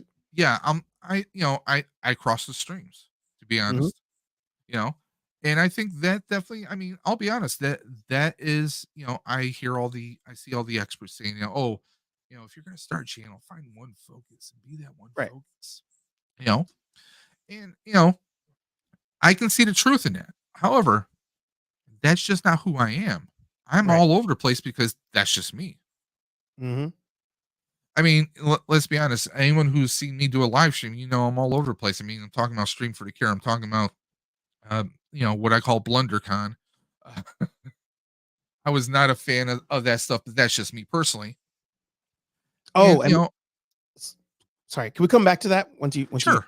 Yeah. Yeah. Yeah. Well, like I was saying, I'm just all over the place. And I've always been that person that's kind of like, if I'm interested in something, I don't just focus on one thing. I usually have three things going on, Hmm. especially when like my early days when I was building my proton packs. Hmm. While you're waiting for glue to cure, you want to work on another project, Yep. or if you're waiting for paint to dry, well, you want to work on something else. Because I mean, if you're just waiting for one task to complete and then before you begin the next one, you're going to be at it for a very, very, very, very long time. So Yes. that's just and that's the thing. Like I've always said that I'm always going to be me. I'm always going to be true to who I am. If I'm a bit of a scatterbrain, you know, if I get 1,000 things going on, that's just me being me. And I think that adds to the realism to it. I know a lot of people will make up scripts. Right. And I don't just mean like outlines, like, okay, we're going to talk about this topic, then this topic. No, there are people who type out full on scripts. And I just don't think that comes off being natural necessarily. Hmm. So what were you going to say? You're going to talk about WonderCon? Yeah. Sorry, I missed that because I got home and I was eating dinner and stuff, so I missed that. When you The talk about GI Busters with the O-rings? that, so I guess that I'm gonna take that as you're not excited. We'll go one by one. First the O rings and then the vehicle, but uh, so I'm taking that you were not excited about that Well, reveal. I thought it was a bit out of left field a little bit, Right. considering we've already had that vehicle. There you go. Yep. The afterlife was a 118. Yep. So unless the legs are going to spread really far, they're going to have to raise that steering column just a little bit, which I'm sure they could. But then it's just repaint city. We get a gurney that we can put the packs on, Right. which I think fans who are on a budget who want something that's affordable and that's not going to cost you like $2,000 or $3,000 to have in your house. Um, I'm sure you know the ones I'm talking about, the big Hmm. massive ectos that you build or something.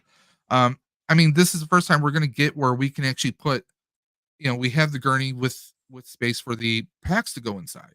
Hmm. That's great, but you can only fit two figures in the front. Yes. You're not going to have anything because the actual Cadillac has basically I'm trying to find the right wording for it, but they have like kind of a deck that goes lower Hmm. so you can have your feet in there. Yes. When you're sitting on the Usually, bench on yeah, in you'd the have back. someone sitting behind the passenger and then Hmm. someone sitting on the side Yeah. this direction. That's how it would normally be, but because that gurney goes in, that takes up that space. Even if you had that depth for the feet, you're not gonna fit the other two figures in there. Yeah. So I mean, I could see. Okay, well, you could set up a little diorama scene where you have maybe two of the guys in the car, and then Hmm. the other two are pulling the gurney out with the packs. You could do something like that, but that kind Right. of limits your posability then a little bit. Yeah. Um, they look. I mean, the thing is, like the belts. Looking at the belts. Let me see if I still have that image up. I don't. The belts look, I don't know, they just look a little off. Like there's, I mean, they if they were gonna mold them, they could have molded like little greebles, like the little hooks or something on it. They just look very naked. The belts do, you know. Yeah. Because in the past, when we've gotten a Ghostbusters action figure, well, we usually have molded belt gizmo on it, or we've had the little fobs with the hooks where you would usually dangle your neutrino on, or you'd have a Hmm. PKE holster or something. They're Hmm. missing them, but I get maybe for that price point, that's going to make a little bit more sense. But O rings, that's kind of surprising. Did you get a chance to see my show this week about Mm, that? I haven't watched the show yet.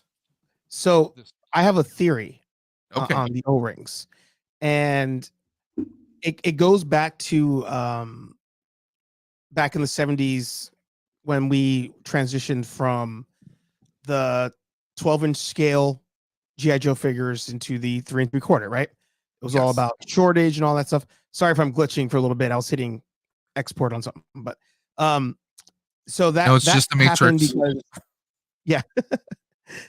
So the history lesson there, GI Joes when they first came out, those were the 12-inch or 10-inch figures, Mhm. and then oil shortage was happening. So then they were like, "Oh, let's conserve plastic. Let's make the figures smaller." That's where they were a big hit. So I was thinking that that's probably what's happening now. Like we know we're getting the the O-ring GI Joes where they're just going to re-release, Yes. what we already got. But I was like, I wonder if this GI Joe launch is potentially a test to see how well they sell, and then do we go back into O-rings on Marvel Legends? Do For Ring we City. entertaining O-rings on Star Wars? Because then now you're saving money on the sizes, and now I have a whole new re-release of all these characters, but now in O-ring style that could fit in your already existing playsets. Well, I can definitely see that because I know a lot of people who've left Black Series Hmm. and gone to the 3 3/4 vintage collection Correct. because, like you just said, you're saving space. Yep. You're saving space, but also look at Star Wars. They're adding more detail. Hmm. They're adding more. I mean, I don't want to say. Well, I said detail, but I mean they're adding more dimension to it. Hmm. I mean, it's not the 3 3/4 that we knew as a kid. They are making it look almost like a mid between the old 3 3/4 and Black Series. I Hmm. mean, they're finding a happy medium between those. Yeah. But the question is, can they do that with all lines? That's going to be another question altogether. You know? Well, that's where this could be a good test, right? It's like, Yeah. let's put this out there, see how people react to it, and maybe we can start dipping our toe back into 3 3/4 Yeah. on non-Black Series stuff, and even GI Joe. Like right now, the GI Joe thing's a test. Yeah. Like they're gonna see if they're gonna make that I mean, ongoing thing. I know that GI Joe was kind of the originator, obviously Mhm. with that, like you just said. I mean, I remember having the O ring figures, and especially if the like someone one of your friends was playing around, they Yeah. snapped the rubber band. Now Yep. he's he's paraplegic. Yep. It's like you had that stuff, but I mean, like, I'll be honest, like GI Joe Classified, that's to me that's kind of a sweet spot because I love having the. I mean, I got the vamp. I friggin' love the vamp. Um, I'm glad to see that they can do the larger scale, Hmm. but I also think like there's just more detail because I was that kid that had the GI Joe, the GI Joes and the O rings, and just like them, the memory of them Hmm. then Hmm. to how the 6 inch looked. I mean, it blows it away in a lot of the departments, but also yes, you would have more space. Yep. I Yep. mean, I think they can get away with having both. I, I, Which I, the details for me are not quite there yet to get me to stop doing like a 6-inch scale. mhm, Like I feel like it's on the way, but it's not quite there to to get me to straight up convert. And I feel like a lot of casuals may have a hard time converting, especially when they're going to try to keep the price points, north of $15. And I think that's gonna be the trick with Hasbro. They're gonna have to find a way to keep it, under 15. Mm-hmm. The question is, can they? Because I mean, you see, like even Super Sevens, like their little retro cards that they do. Oh, Even those have, you know, $20. they're yeah. I mean, unless you're like, I mean, I think I grabbed the Megatron the other day. Mm. Beast Wars, I huh? the Beast Wars one. Oh yes. Mm-hmm. Because I mean, it's one they play in nostalgia. Let's be honest, it plays Mm-hmm. in nostalgia because I remember watching Beast Wars. Yep, Yes, I was a grown person, but I was still watching it. it's a good show. you know, it was a great show. Yeah. But that's the thing. It's like I was saying before, like with the Marvel Legends that they came out with at WonderCon. Unless you're an OG comic book fan that remembers that, or someone who loves uh, that art style, or Yeah. unless you read those comics, are you really going to be jumping on those? I think it's more of a niche look, unless it's going to be those who are in the 40s and 50s or even 60s who remember reading those books, who remember those characters, and they're going to want them. I think eventually we're going to see a lot of these figures at your Ross and Ollie's, all your Mm-hmm. clearance type stores, about maybe 8 to 7, maybe 8 to 10 months from now. I think. And that might be a bit of a hot take, but I mean, you hear people talking about a niche, the older art style. You can't tell me that it's not a niche, though. That Right. to me is a niche in itself. So, so Um, I like Geek Strong's idea there. If they end up doing that, you'll see as you go up a little bit more. yeah. Would be awesome for a world building, firehouse, etc. Yeah, So like that would have got me. Like if they were like, hey, this is what we're dropping, and by the way, this or is really re-releasing the firehouse. yeah, like this is because we have plans for a larger building in the way that you currently enjoy world building in some other lines. If they hint that they're working on a firehouse, Yeah. I guarantee that they will have to rip that line open wide and have to do a lot more. They'll have to do a lot more through the pipeline. Yeah. I would be definitely all in on that. Um, I mean, I kind of have plans on constructing a firehouse. 3D print. I'm actually later this month. I'm getting a brand new 3D printer, a Nice. bamboo 3D printer, and I'm gonna take a look at the plans and see if it's something I can print using that printer. And I Hmm. wanted, because I mean, I've always wanted, like, the only firehouse we have in this household is actually my wife's. Actually, we have two. We have the popcorn tin, that's hers, and also we have the Playmobil, which I bought for her. But she Yeah. says, no, no, I want it in your collection. You have more space. I'm like, Yeah. okay. So I have the Playmobil firehouse, but I mean, some of the 3D prints that people come out with are pretty amazing, and then you could always rescale it Yep. for whatever size figure you have, Yeah. as long as you have the time and patience to print it. Yeah. And then you paint it and such. You can definitely do that. Library scene in hotel down. Yeah. Now you're just getting out of control. Dino's just going hog wild. Well, the courtroom would be good. I know they have Ooh. there is a 3D print for Hmm. Venkman's office, Oh, which can fit in the Playmobil. that'd be There's good. like a floor and a platform that will line up perfectly with the back of the firehouse. So I mean, there's people making some amazing stuff out there, but Yeah. Yeah. uh, but yeah, I mean, like, yeah, I mean, that's another thing. There's people who are making 3D plans, and some of the 3D plans for figures and Yeah. posable statues Yeah. are blowing out some of the toy companies out of the water. Yeah. You know, Yeah. No, it's crazy where we're at now in technology where like yeah, toy companies, like they get us on convenience, right? Like you guys yeah, make stuff, you paint the stuff, all of that, but like we only need you for a part of it, or we will only need you for a part of it Yeah. as we go on, because like the rest of it, we might be able to handle like as a community, and that even takes me to that thing where I'm like, if I was Hasbro, I'd be game planning. How do I release another one of these? Cut out pieces that I assume the community will make on their own because they're going to say that mine's not accurate, and keep the price at a decent I level so that I still make money, but my cost to produce it decreases. well, I heard you talk about a shell, Yeah, and just I make it. think it was one of your Thursday nights. Yep. Um, I mean, a shell easily. I mean, you can buy like a bare bones shell. Like if you go to GB Fans or somewhere like that, Mhm, you can buy a shell. It's probably going to cost you 300 before mhm, taxes. mhm, Mac Factory, they're doing all metal, but it's taking a long time for them to produce the uh, each part individually.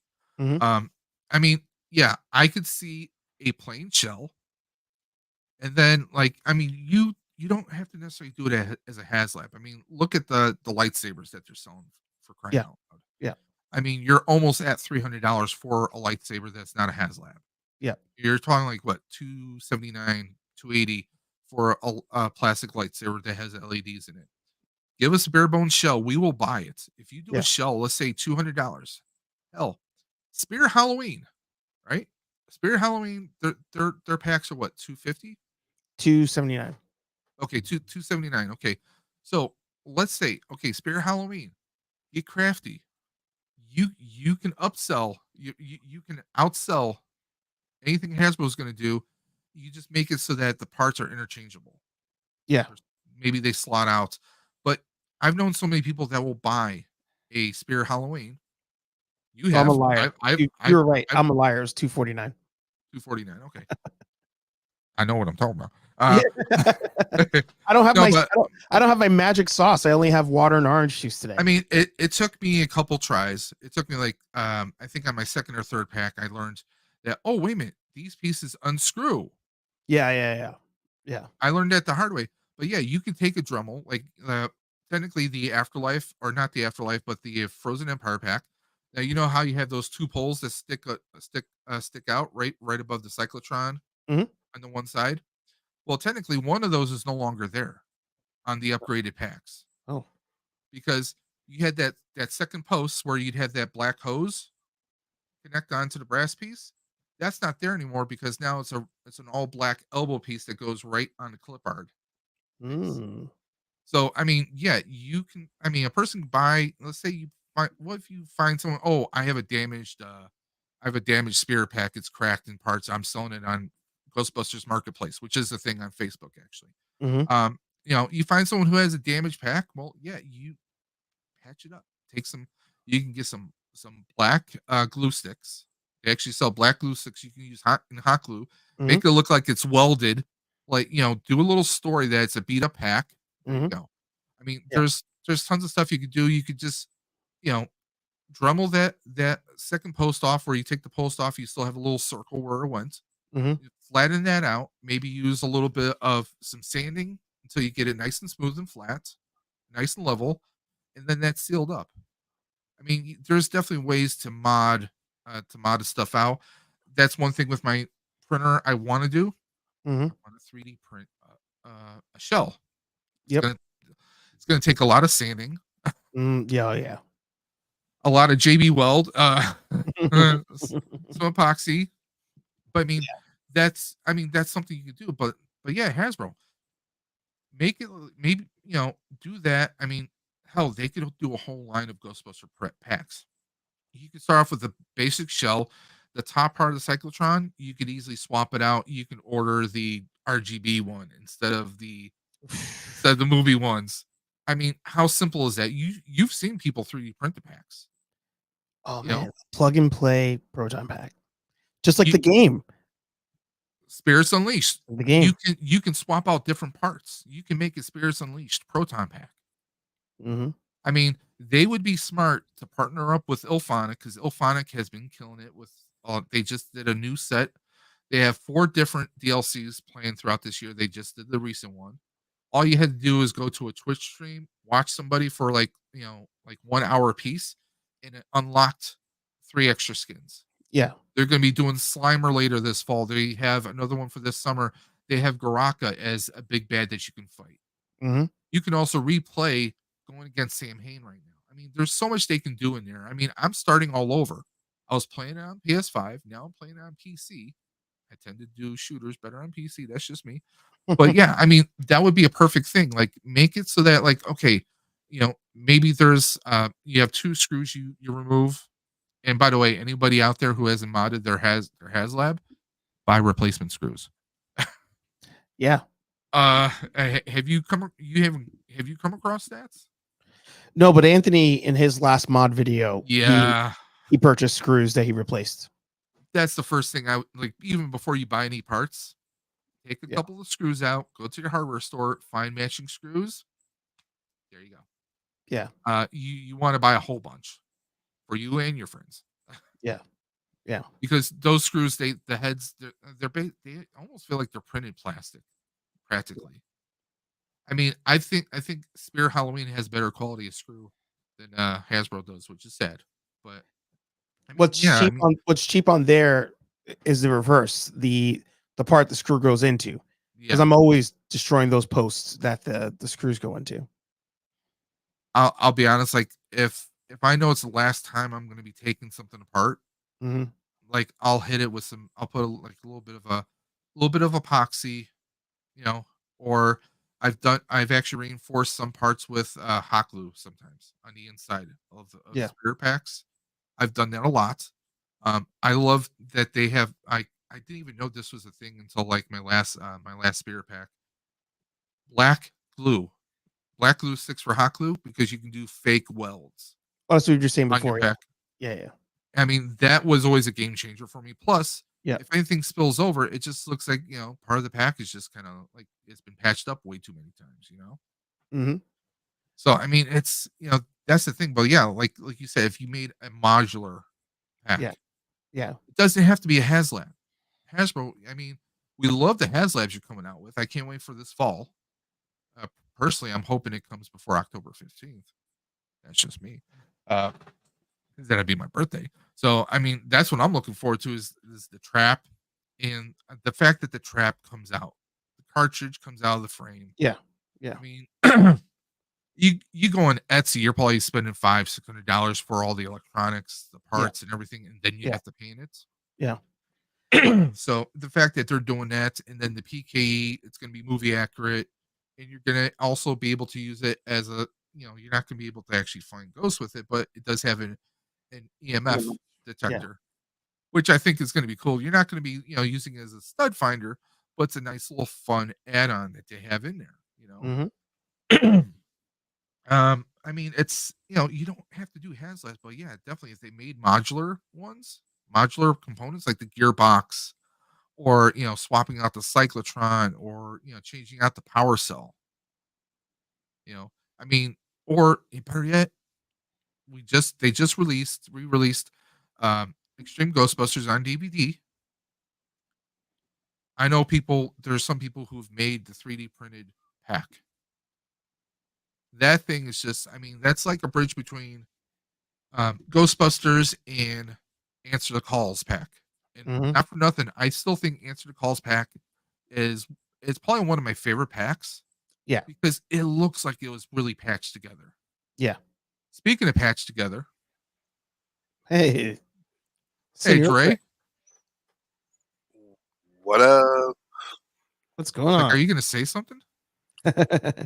I don't know. Maybe I just kind of felt like I was watching the stream, and I felt like I see two of my brothers. I felt like I should just pop in, There you go.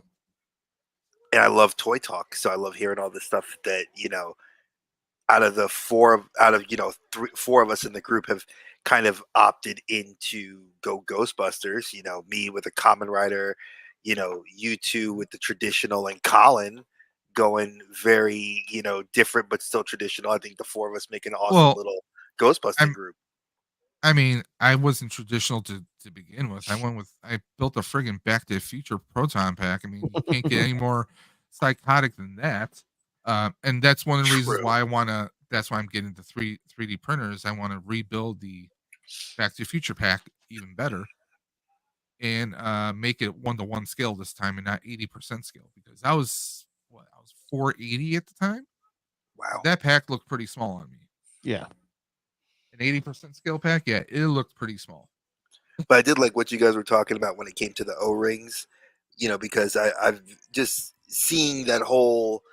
It's from and Archer. I love how your approach is, where you're like from the business side of it, a whole new array of reissues, which is Latin for Hasbro.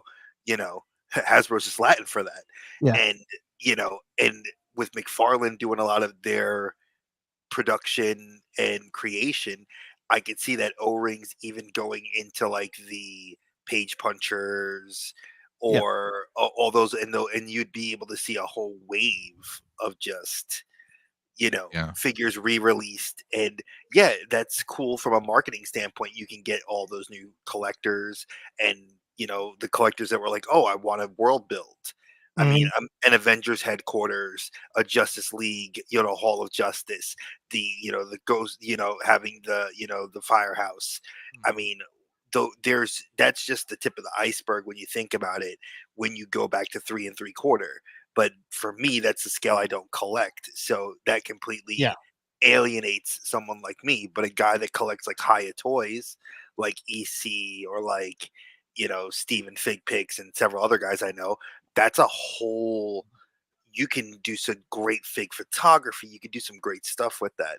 Again, I don't see it, the niche passes me, but I do see the appeal for collectors like yourself and Dave and like getting that back. And I Well, do love the idea of the plug and play proton pack. Y'all should oh yeah. market that. That should be like something we should like totally have you guys copyright and make, because I think that'd be freaking dope, I because mean, that would be awesome. let's just preface this right here. June 8th, New York City. Archer, are you coming? Oh yeah. You're okay. Guess who's supposed to be popping up down there? Hasbro. Yes. So maybe we what's her name? Emily or whatever her name is. Mhm. We'll find her. We're like, hey, we like to have a little talk here. We got a little idea here. Dude, You you guys better might already be throwing this around. put a camera in that girl's face and flame her. You definitely light her ass up. I don't. Go after her. She's one of the few that I would not flame. No, I, she I'll say this. I wouldn't like say, hey, you need to listen to us. No, I'd be like, I'm sure you get this all the time, but we think we have a pretty cool idea, which is at least hear us out. That's how I would present it. Because I mean, she's one of the people, and I'm not just saying this because she's pretty well known with Hasbro now. But I mean, she's one of the people that you see, she gets enthusiastic about G.I. Joe, about Power Rangers, because I think she first emerged through the G.I. Joe camp. Am I right? I could be think so. wrong. But I mean, like, she's enthused about it all. And I know a few people who went to the premiere of the movie, and she and her crew from Hasbro were just like, they were literal fans from what I was told. Yeah. Super nice. So I mean, personally, I'm probably gonna be busy filming most of the time there. Since it is an event run by the Buffalo Ghostbusters on June 8th. And there's a lot of surprises I don't even know about. So I'm probably gonna be, stationed somewhere, because last year we was like 300 people at least. Wow. It was pretty packed, and I think this year being the 40th is going to be even more nuts. I Mm-hmm. mean, it's June 8th, and Firehouse. I mean, it's those guys. I have so much respect for the firefighters there. I mean, they, one, they, it's their job to save everybody's lives, and two, they got to put up with all of us nerds year round. Year round. One of the head guys there, Nick, he's an awesome guy. I mean, he's cool. He's down to earth, and he's a fan, and he's a fan too. So Yeah. I they open up the firehouse year round, and it's just, so all I can say is there's just an amazing group of guys there, and I think I could be wrong.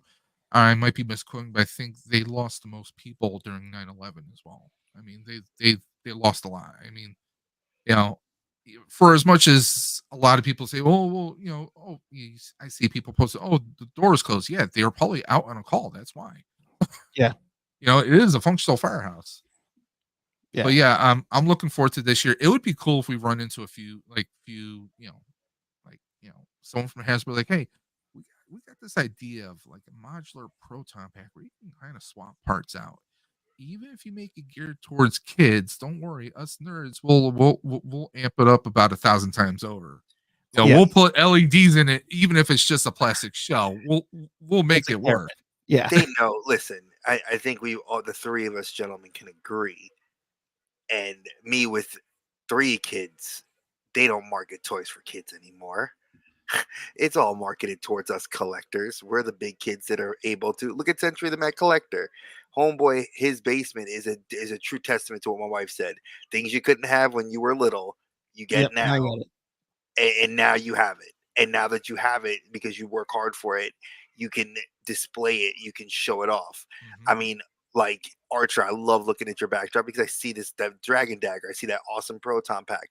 I mean, there's just Dave. You have the same thing. You have your things. Everybody has it, so it's a great way to definitely just tell them, hey, look, market it for us.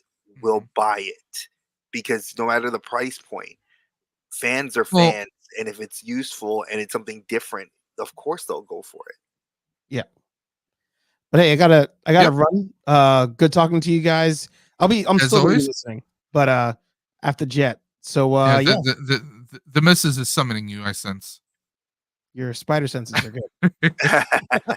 Thank you for popping on, Archer. We'll catch you. And anyone watching right now, don't forget there's Thursday 8:15 ish Eastern. Ish. Check it out. See you guys. Later, Take brother. care. But yeah, a modular pack. The Ghostbusters, when they said they were doing a Ghostbusters HasLab for the pack, people are like, people are like, is it gonna sell? Of course it's gonna friggin' sell.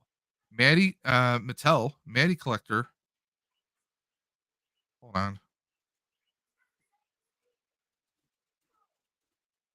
Mrs. Dimension is messaging me.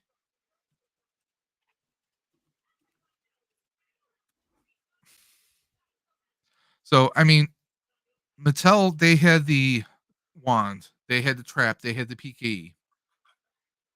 But here's the thing: they didn't do a pack. They never got around to doing a pack. You know, they, Hasbro, they did the wand like a year before, and we were hoping, like, geez, well, they have the extra screw cap on here to make it look like it's going to connect to a hose. Are they going to do that or not? And a lot of us, we were just putting like an empty loom hose onto the back of that with a zip tie or black electrical tape, and it was just hanging on to a Spirit proton pack because we didn't have any wiring going through. Some people got creative, like what Archer did. He has the little button on the side to make the sounds. Using a Frankengeek setup. We were wondering, like, will they or won't they? And then when they announced it, we're like, hell, I sold my flux pack, my first proton pack. I sold that, and I sold another proton pack to fund. So I sold 2 Spirit packs that I modified heavily, and were like my first real packs, and that funded 1 pack. Somebody like, "What are you crazy selling 2 packs?" I'm like, "No, it's I can't pass it up.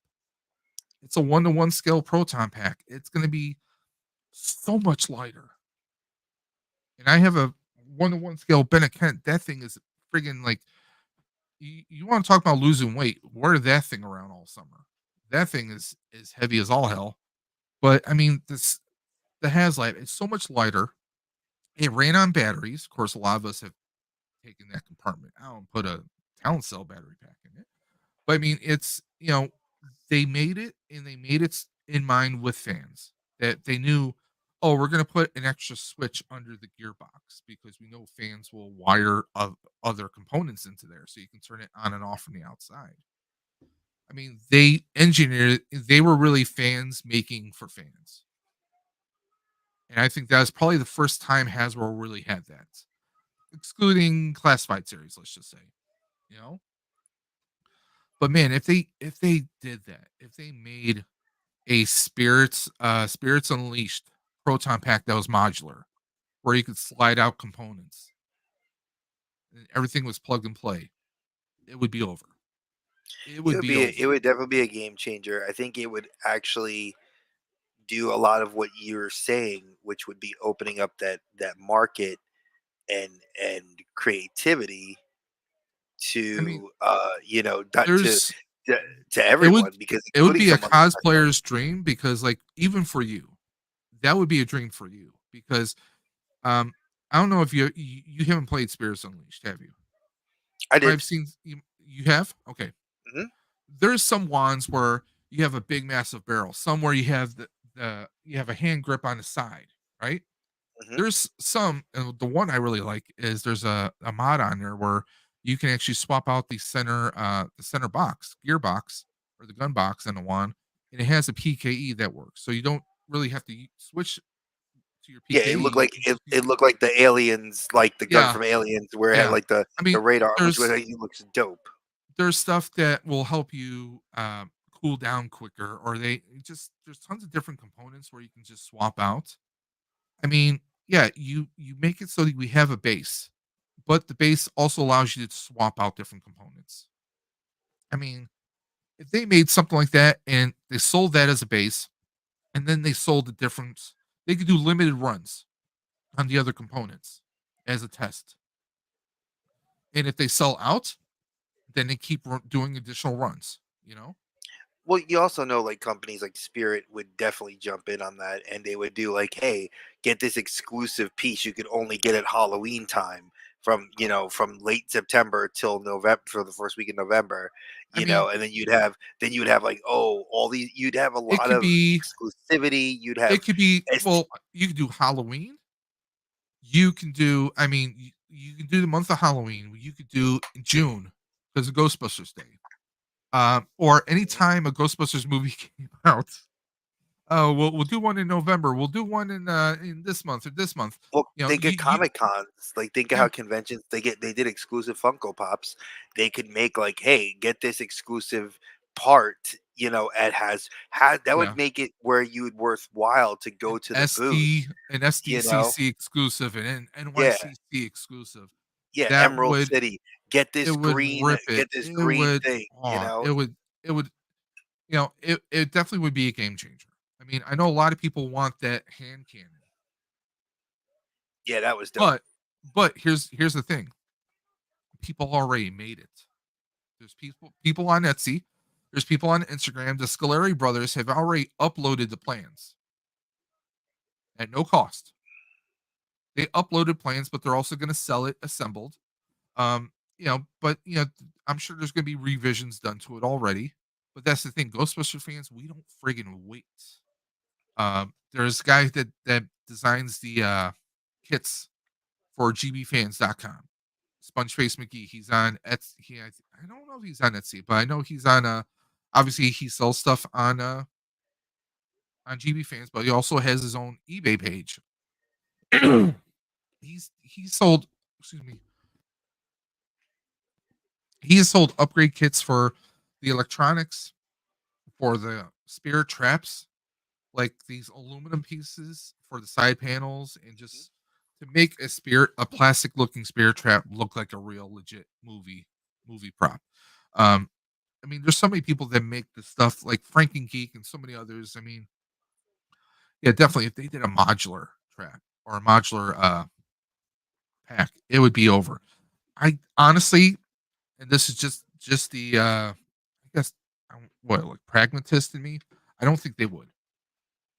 I don't think they would. Because I mean, the only way I think they would do something like that is if Ghostbusters was on the level of Star Wars. I think that's the only way they would do it. I don't think so. I I think mean, because of I know what's going on with the Star fans would Wars, love it up.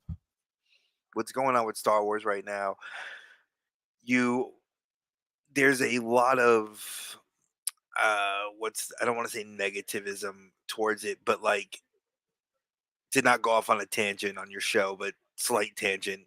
SH Figure Arts announced that they're doing all these cool possible re-releases of figures, and of course, the one damn figure they all decided to talk about is Jar Jar Binks, and everybody in the SH community was just like throwing their hands up, like, "What? Why him?"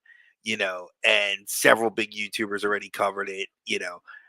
I I Seriously, I mean, yeah, Jar Jar, you're gonna make an $80 figure of Jar Jar Binks. listen. The only way I'm spending money on that is if he's a damn Sith. No, I wish that would be the way to get this. Throw a lightsaber in there and a black cloak. I would have been like, yes, yes, finally. But honestly, I think that any fandom will draw. He said Darth Binks.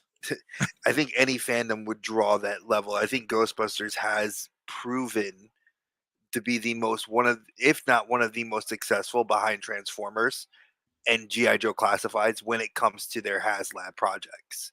So, I mean, who thought in a million years you'd have a Ghostbusters HasLab? who I thought mean, you were gonna get how many Transformer HasLabs? And even if they're crap, everything's been, look, I loved Unicron, great HasLab, it's wouldn't so buy it. niche though. That's the thing with Exactly. me. It was like you needed to have every movie piece to go with him. Then they did that Prime recently. They're doing combiners again. I'm like, hey, I mean, smart move. don't get me wrong. I enjoy that cartoon, but how many people one either watch that cartoon or remember it? Not that many, I'll be honest. Okay. And how many fans It have was a gotten away cool from it? combiners type show because you had the mini crons or the the mini cons and you had the power ups where you have like two transformers had to merge together so they can do a powered up form. I mean, that wasn't that big received. I mean, Beast Wars I think is a more well known than that. And that I mean, and it's and that's where I tell you that when you look at the success rate of HasLabs, you have to rank them as GI Joe Classified. Right behind GI Joe Classified would be Ghostbusters, and I say that with a lot of confidence because of how well and how fast those well, projects got backed I'm also going to say because of this. nostalgia and the new fandom. I'm also going to say this. Devil's advocate. Everyone in the chat listening to me, you're going to be like, "What is wrong with him? Get him to check his temperature. Is he on his meds?" The only reason why Ghostbusters has labs were successful is as Ghostbusters, as Ghostbusters and Ghostbuster fans, cosplayers, we are so starved. We are so starved for merchandise. We are so starved for movie like props that I mean, even you go back to the 80s. If you're a Ghostbusters fan, you took your backpack, turned it upside down. You wore like a vacuum cleaner on your back. You know, that's how you. We were making our own props, our own toys from scratch.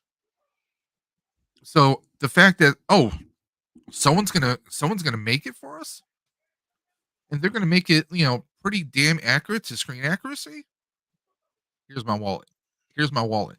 I Yeah, mean, because Mattel did it in like the early 2000s to I think 2000 to 2000 teens, because they did an offering. We know, oh wow, this is possible. Uh, there you go, Archer's. David has never been so right. It's a lack of product. It is. I mean, if a person is walking in the desert and they have no water, they're just starving and starving, and they come across someone. And someone's like, here, drink this. You're not going to ask what it is. You're just going to drink it because it's the first thing you've had in so long. what, you're It's gonna have a being gallon of motor oil in your belly? who knows, Quantum of it solace. it hey it could be anything, could have been like potato gin, we don't know. I mean, if you're starved, you're hungry enough, you'll take just about anything. I mean, hell, Spirit Halloween came up with that proton pack, and we are all like, hell yes, let me buy them. and we were buying them and buying them and buying them because you know what? We didn't care. It was 80%. It was as close as we could get, right? It Mhm. was as close as we can get because on a budget, those 80% packs were like 80, maybe 80 or $90, right? Unless you want to spend, maybe five, six, maybe even $700 for and then I'm not putting them down. Ben& Kent's makes an amazing set, but you have to assemble it yourself. It's about five or six, maybe about $600 or $700, depending on the different level of sets, right? But you have yourself the outside to make a proton pack. But if you don't have $600 or $700 laying around, what are you going to do? Well, hell, I can buy this. It's going to be a little small on me, but hey, there's things I can do to make it a little bit bigger. Put I can build like a 1-to-1 scale wand, so it's going to look a little bit bigger on that side. I wore a spirit trap. I put a V hook on the other side, so it kind of looked like real Ghostbusters, and I'd have a trap on that side. Well, guess what? It kind of filled things out a little bit, so it didn't look too small on me. You know, we made do with what we could.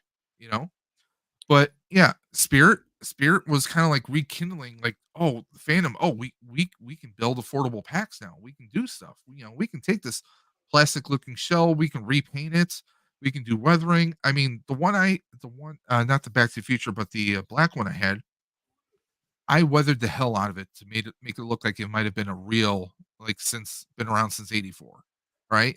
I did that. I actually replaced all the fake brass pieces with the real brass pieces through Etsy. There's a shop on called GB HQ or GBHQ Depot. I bought all the replica pieces and I put them on the pack.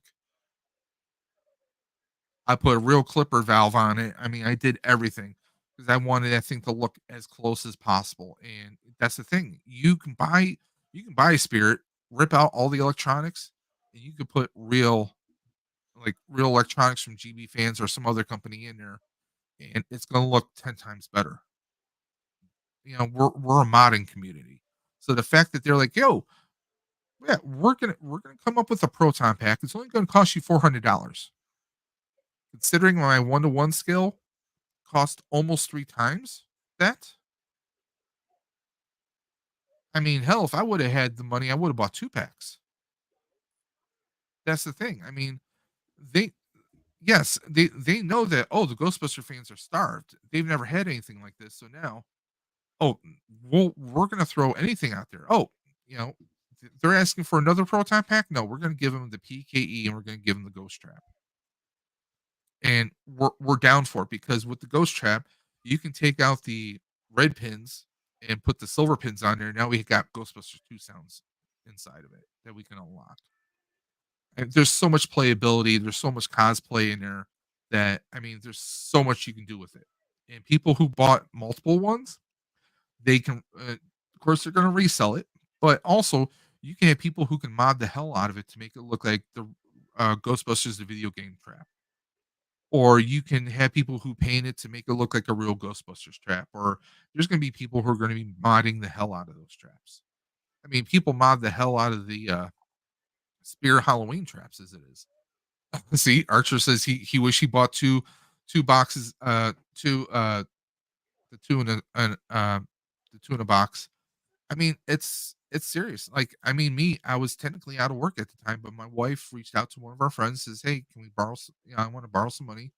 And she basically they ordered me a set, and we've already paid my friend back. But I mean, that was like, she was like, I knew you would be, I knew you would feel terrible, feel left out.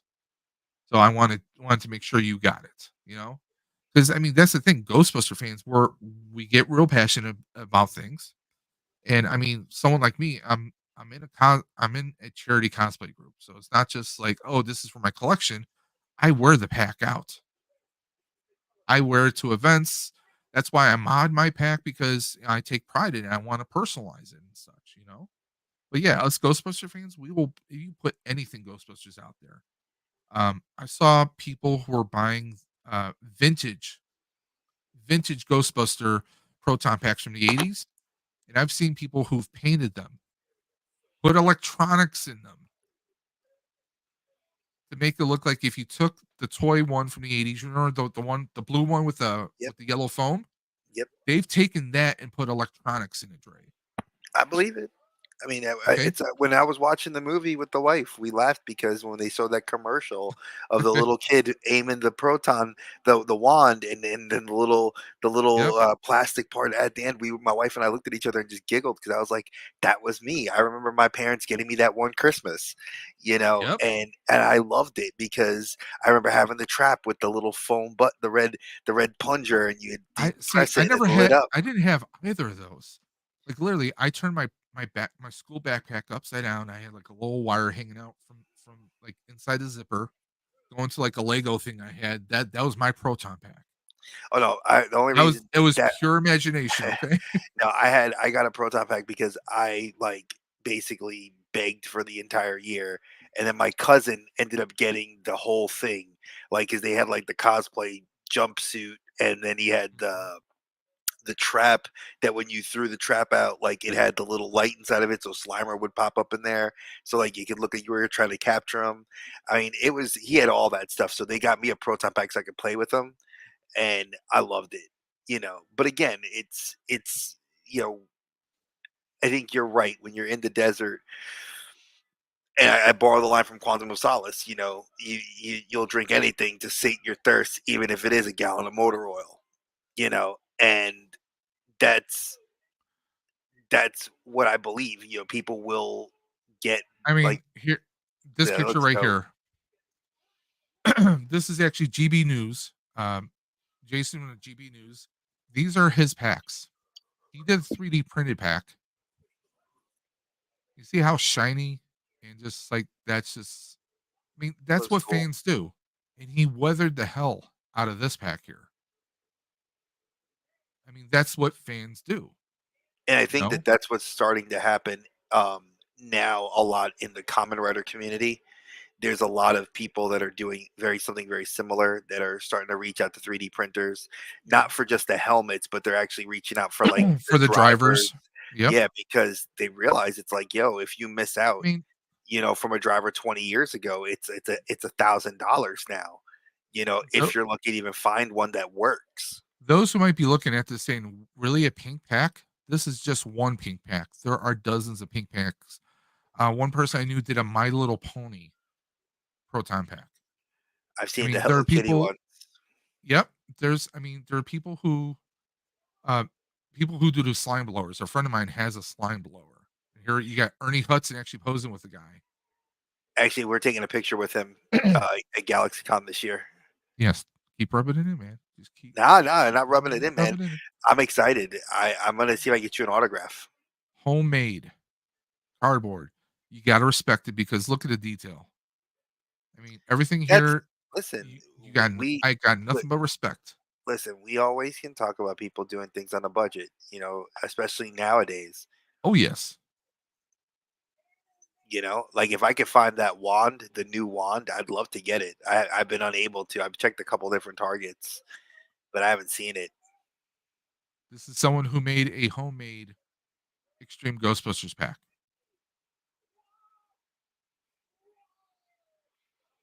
I mean, a lot of people are probably looking at this like, really? I'm like, no, these look fantastic.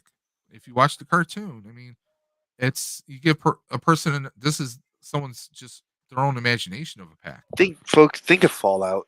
You know how many times people did a Pit Boy before what was it, Bethesda actually released an official Pit Boy that was part of Mhm. a game release, and then they now made an official Pit Boy that has a working LCD screen. I mean, you got to realize that fandoms will do what fandoms will do, and they will create because they want to and they need to. There you go, Dre. Yeah, that's childhood right there, bro. But I've seen people cut into this and make this light up, and it's just mind blowing when they do that. That's It's way more just creativity. That's way more creative than I would be. I don't have that level of creativity. it's it's something. I mean, it's No, beyond. it's something to be respected. I will tell you that it is definitely something to be respected. That there are people that are very dedicated, like our own boy Rex. Millennium. Yeah. He does some great stuff, and I mean, you got to look at guys like Archer, Dave. I mean, if anything, Dave has been a source of inspiration to me on doing this cosplay, which will hopefully be ready. I'm praying if I can get this freaking driver ready by RaleighCon, by GalaxyCon, and I'm gonna make it summer. I'm sorry, I know it's not gonna look traditional, but I'm not I mean, wearing a full jumpsuit in freaking 150-degree weather I outside. I took my HasLab stain and I painted it silver. I'm still planning to do more modding to it because it was just kind of like a like dark gray, blackish looking piece of plastic, and I painted it with just regular Rust-Oleum 2 times spray. Made it look nice and shiny. I mean, I tell people, I mean, if I could do something like that, anybody can. You could probably do it about 10 times better. Mm, it's very true. Or here you guys go. When I made my wife an RGB pack, but she only wore it like 2 or 3 times. This is a spare pack that I just heavily painted. And I put Frank and Geek Electronics in it. This is all spray paint and hand painted parts. That was dope, man. Because, like I tell people, your only limitations is your imagination. It's your only Sky's the limitation. limit, or like Chris Rock said, the limit's the sky.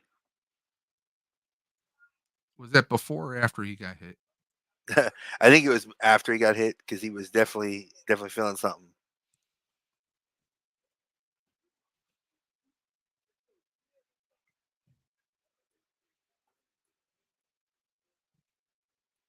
I mean, these were my packs, my full size pack, and my that was my spirit pack right there. Like I said, I rusted the hell out of that thing. It's pride, folks. It Pride. is. Oh, definitely. That's why I can't wait for the 3D printer because, like I told my wife, I'm going to be rebuilding the Flux pack, but I'm going to be That's doing some things differently on that. that's I pretty can't dope. wait. I hope so. It's going to be a long process because they'll be printing part by part by part by part by part by So part. I need you to do a recap for me because I missed the beginning of the show. So what was there? What did I miss? What did you miss? Well, we talked about you see streaming at the bottom, Ride for Roswell. Me just kind of explaining that, what it means, just that, it affects everybody. And I'm really hoping that everyone donates. As of right now, we have no entries into the into the Stream for the Cure. I don't want to put a limit, but I mean, if we don't get any entries by, I'm going to say, if we don't get any entries by either mid or the last or mid or the end of April, we might have to rethink the Stream for the Cure Man, because that I would have I haven't had any entries at all this year. I mean, if there's no interest, if we only get like 3 people entered in, and we have 8 boxes, um, I mean, you know, we'll I guess we'll do a situation where we'll let those, however many people. If there's only like 5 people, but we have 7 or 8 boxes, then I guess we'll let those 5 people, you know, pick a box that they're choosing, and we'll just let them do that. I know things are tough this year, but I see a lot of people dropping money on Hot Toys. I see hmm a lot of people dropping money, pre-order items that they won't see for about a year. And here we are. We're just asking to drop $10 here, $10 look, there. look, it $10 is ain't. a cup of coffee and a pastry. You Hey, know, hey, look, Dave borrowed my line and he messed it up. It's a cup of Starbucks. It's my Starbucks order is twelve I dollars and don't do 60. Starbucks. I know, but my order is $12.63. And if you guys can take a $10 That's a trip to McDonald's. That's a Dunkin' Donuts run. You're That's lucky if that's a trip to McDonald's. What are you talking about, no, son? I'm saying for one person, bro. It's a $10 is about the Yeah, average for it. again, you're lucky if that's one person. But folks, this is an important thing. You know, this is not something that Dave, myself, everybody's been hit by this illness, in some way, shape, or form, and you know, to reach in the coffers. There are some really good prizes. Like I said, I actually recently reached out to, for those people who know Walter Hagen, he came through for Mythic Legions, and when I told him about this, he jumped at the opportunity. But because I knew Dave was in need of help, I'm not gonna leave my brother hanging. So I came through and I made some comments about some things, and there is a potential. I found when I was going through my stuff, you know, some toys, some Marvel Legends, some stuff that I will donate, to this as a box. My comic book store is looking to work with me on doing a donation box that'll be a combo between me and Rebel Base Comics. I'm working with Walter to do a box with him.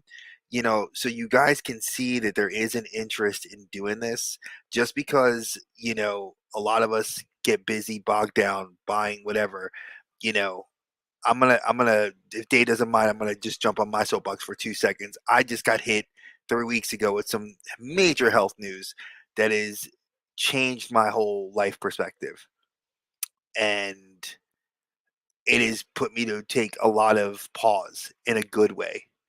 And when I made the realization that I want to donate, I donated today at the grocery store. It was I usually never, when they tell me round up, I said let's round up today. And I'm going to do it all the time. And why? Because you don't have a lot of time. And if you get the time with the people that you have, enjoy it. Yeah, it's $10, but guess what? These prize boxes that Dave and I are working on, the lowest price cost is 50 freaking dollars. Yes, sir. 50. 50. Now, Walter Hagen, he's looking to get me to get a box that's going to have a figure signed by everybody at Four Horsemen Studios. I can name at least Signed figures, guys. a signed figure, one figure signed by everybody. Do you realize that for the Mythic Legions fans that we know, how amazing that is? Putting together a comic box that I'm doing, working with Dave, curating, this is something for the fans. This is something for you guys. Again, that box is going to be a minimum $50.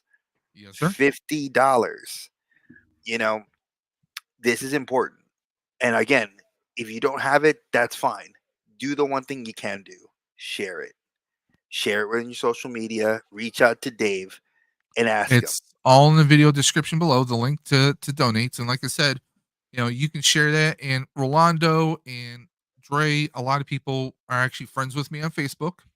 You Mhm. can reach out to me there, and you can even Rolando this morning shared one of my posts about donating for Rival Rousel, and it's because like I tell people, it's every dollar, every dime. My wife collects on average, usually about every year or so. She personally usually raises at least $2,000, if not more.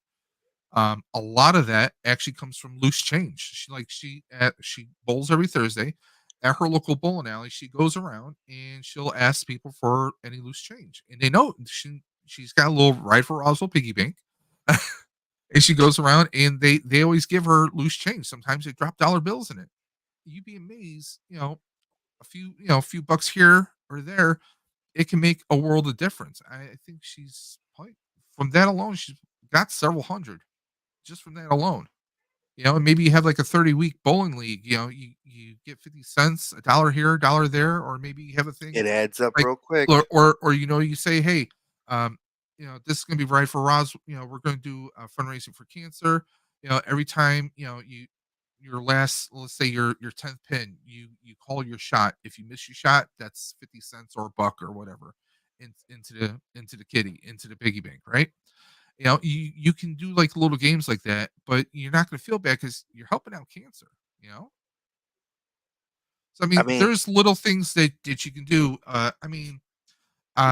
some people put posters. Like, I live in an apartment building. I'm thinking about putting a poster by our mailbox. So if anyone's interested, they can just go to like a QR code or look up our name, and they can go to rideforroswell.org and donate, and just look up our first and last name there and then donate that way.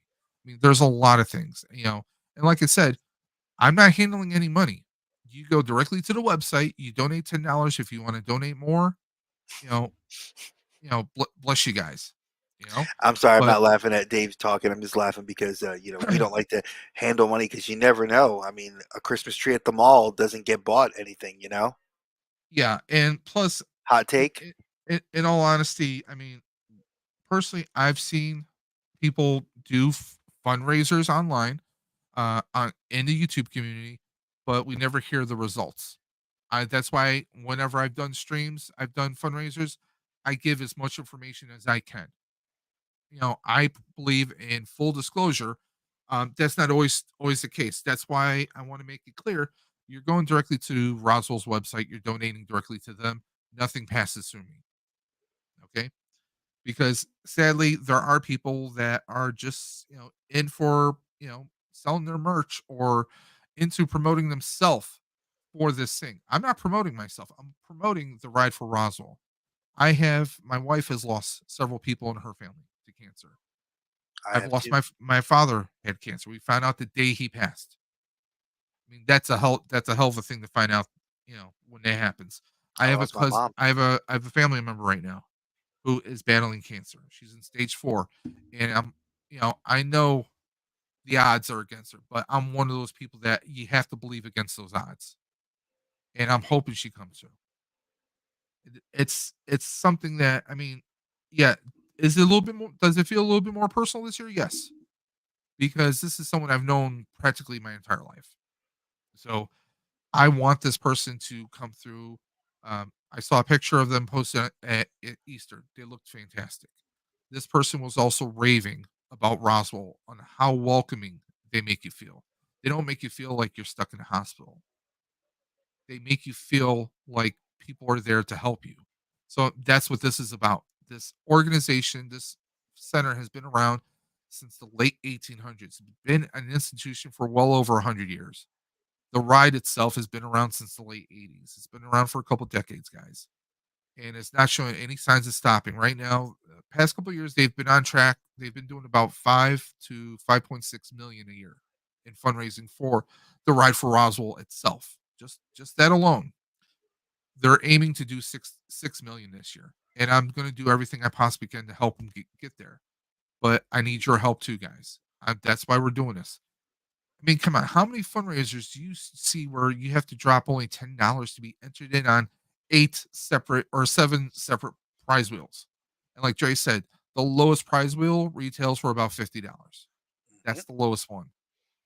Even if it's something, even if you win something, but maybe it's not something you're into, you can always gift that to someone else.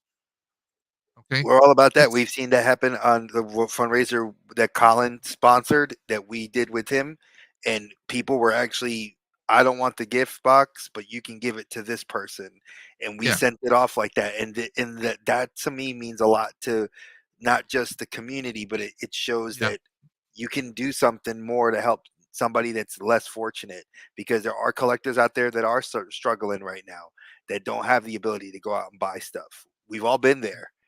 We've Yeah. all been there. I mean, I talked about this earlier. It's about helping Roswell Park developing new cancer treatments, new developments, new vaccines, new medicines, new ways of testing to get to the point where cancer isn't an issue anymore. I mean, you want to catch it as soon as possible. Now, I also said that, these are prizes that we try to, if we see something and we think this would make a great prize, we've grabbed it, we've set it aside. Okay. Um, you know, the very first year we had a hot toy. This is not that year. Okay. It's not about the prize, it's about the meaning behind this cause. That's what it's really about, guys. Okay. So, respectfully, if you're looking for something like that, like a hot toy, I'm sorry, that's not something that we can do. This is something that, you know, Ray spends time buying items. I've spent time buying items. other people. Our mystery bee box, which you guys will definitely be psyched for. That is something that person spends their own hard-earned money, and they're going out to the store and they're buying items to put in that box. These are all stuff that we all have lives, we all have families, and we're taking time. We're trying to find a way to budget and get things to help out everyone out there. But it's the Ride for Roswell itself. It's about fighting cancer. It's about helping people fight cancer. And you know, this, it I'll be perfectly honest, me saying that, if we don't get any entries, that we'll have to cancel the stream. That's not something I want to do. Okay. I mentioned this to my wife today, and she was like, well, maybe I can throw in money and we can get something. I'm like, it's not about getting stuff that's supposed to entice people to want to jump in here. People should want to jump in because they want to help people. They want to help people fight cancer. They want to help people find a cure. That's what this stream has always been about, and it always will be about. Fundraising for Roswell Park Comprehensive Cancer Institute. Okay. The Ride for Roswell is that tool. It's how we raise money for Roswell Park, and it's how we make a difference in people's lives. There are so many people, so many more people are fighting cancer and beating it. Not everyone does, but hopefully, with everyone's help, one day we'll get to that point. At least that's my hope. I'm sure, people are going to say that there's always going to be cancer, but let's do whatever we can to knock out the majority of cancers out there. There's so many different cancers that affect men, women, children.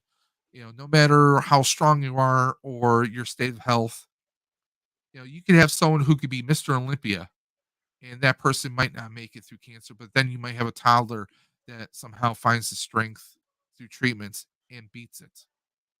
That's the big difference, guys. So that's why I'm asking you guys to dig into your hearts, look into your hearts. If you can find, if you can, even if you can't do it today, if you can find $5 to set aside this week and then another $5 the next week, that's your $10, and then you can donate then. And like you guys see at the bottom of the screen, it's a $10 donation. Gets you entered in on all wheels. Your name gets entered once on all 7 wheels. Okay? That's all you have to do. You take a screenshot, you send me your name and your screen name through Instagram at Dave's_dimension. Send me the screenshot with your name and you're entered. That's all you have to do. If you want to be entered twice or 3 times, every $10 you enter gets you in.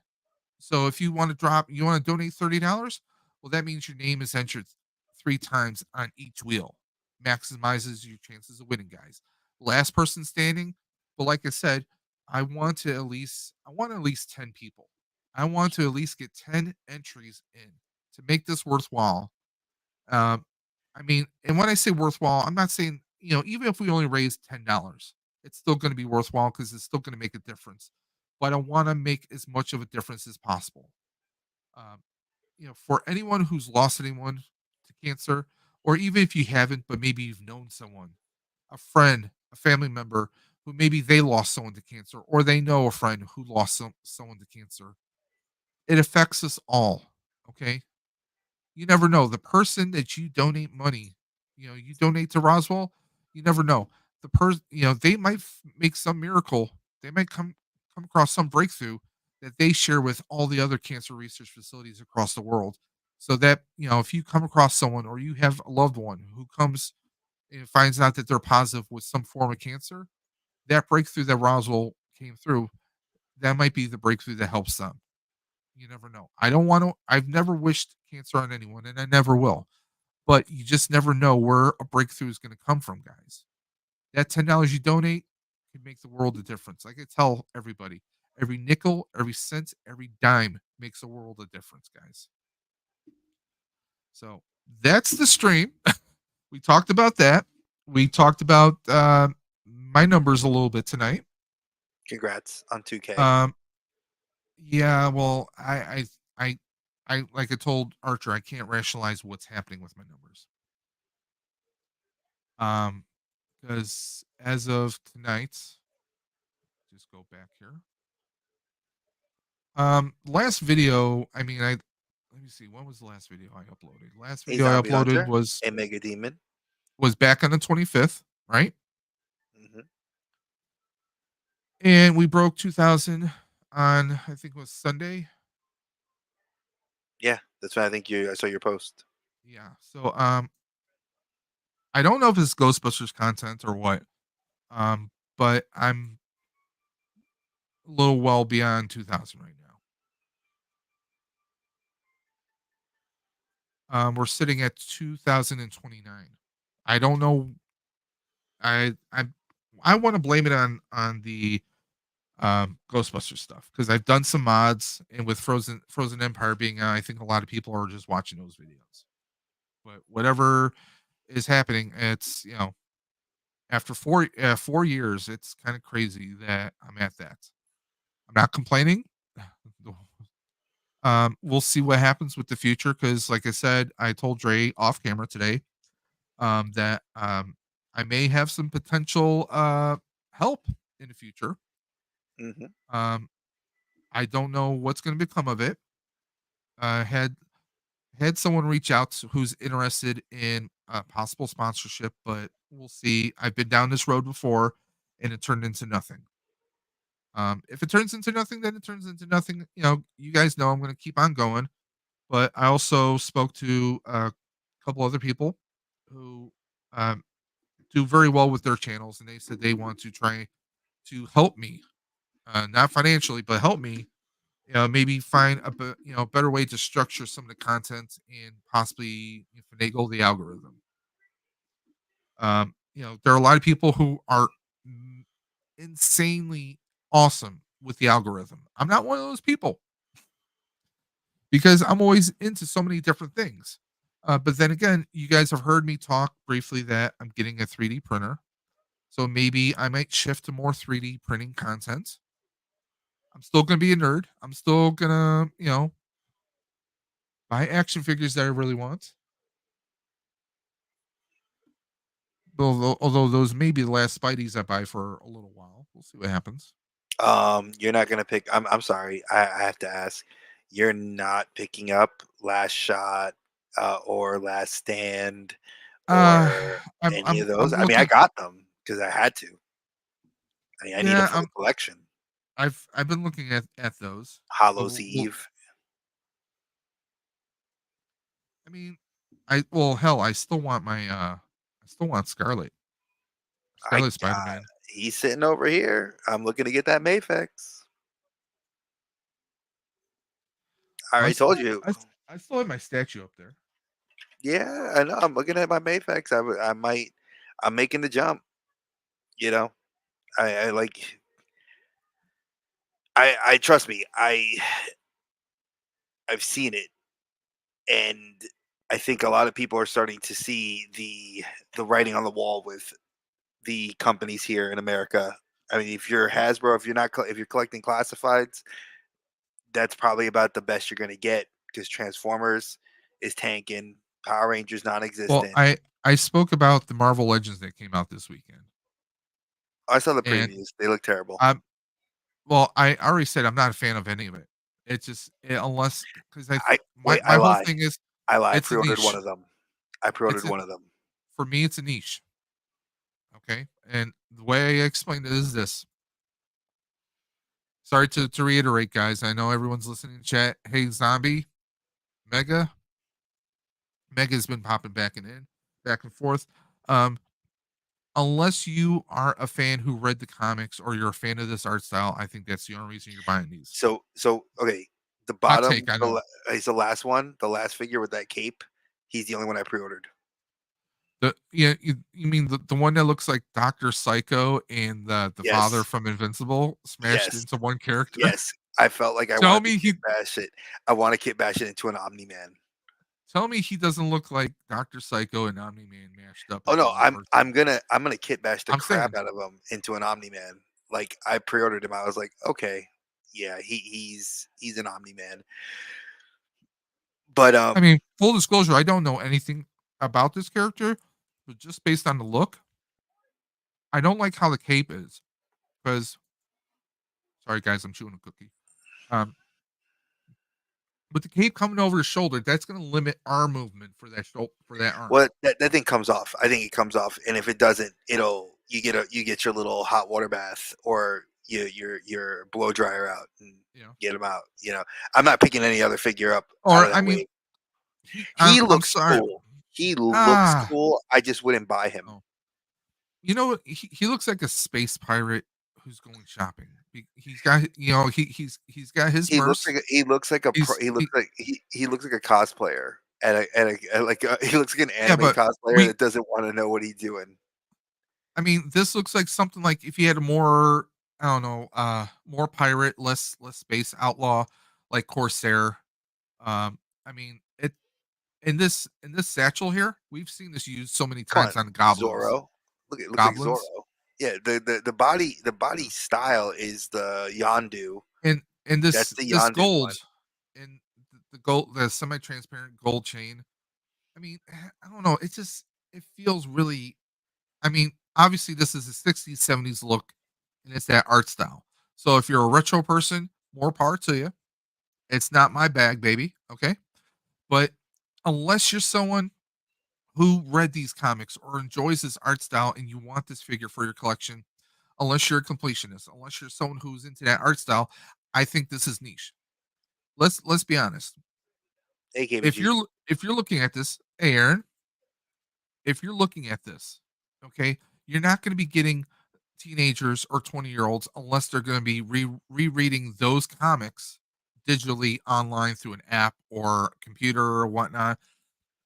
How else they going to are they going to know who this is or read the stories of this character unless they're using that purely digital media? Because I can guarantee they're not going to be dropping hundreds or even thousands of dollars for the OG original hard copy books. Let's be honest. Am I wrong? Ah, no, hot Right? take. I mean, hot take on that whole thing. Like the She-Hulk looks terrible. The Iron Man Yes. suits are I all mean, if repaints. I'm going to get a She-Hulk, I want to get the older She-Hulk. Uh, You get the last two, the Fantastic Four Wave one, which was the gray one, and you get the repaint of that one, which is the green one that came out, I think, a year or two later, well, and there was also the TV show one. I honestly don't think the which I TV have. show one was bad. No, I bought my wife that one because she liked the show, so I have all three of those I actually She-Hulks. enjoyed the show too. Because like here, Yeah, hot take. pull it You up right like the here. show? Yeah, that's actually Okay. it was a solid. It was a I think really this good was a figure. solid figure. And this one here. Yeah, that's the I second thought this release. one was great. I Yeah, thought that this was a great was. looking figure. And folks, if you don't know what that figure is, that was actually a reissue of the Fantastic Four Yeah. gray one that they made. This was the original one, and then they did a card back one, No, if I no, no, remember no. correctly. The gray version of this green one Okay. was the Fantastic Four wave, and then they released her a year later before they did before they did the new She-Hulk card back that they Let me did see for if I can the. find that one. Yeah, because I had that Fantastic Four one. It was like people made jokes. They said it looked like Ronda Rousey. I mean, this wasn't a bad one either. Yeah, I just didn't like the jumpsuit, but that's also Yeah. from the A Force one. If you are a fan of the Avengers all female team, See if I can find a great one real quick. yeah. So type in Avenger, type in Fantastic Four. I think it was the Super Scroll Build a Figure Wave. Did you please? I told you, your boy 55 knows. bones. Yep, that was I Super just typed in Scroll. gray. Yep, and that was the version, and a lot of people like this version Actually, because I would like her for a zombie Marvel Zombies. I have seen people kit bash This that look, one. yeah. Somebody did a head sculpt with it, like a zombie version. It looked pretty cool. I have that one still, and then I have that one as well. And then I have the Jennifer, the right. I keep calling her the Jennifer one. It's the She-Hulk attorney at law. I have that figure as well. So, folks, if you are Mhm. looking for a good She-Hulk figure, those are like the three best you're gonna get, and the heads are interchangeable on each of them. So,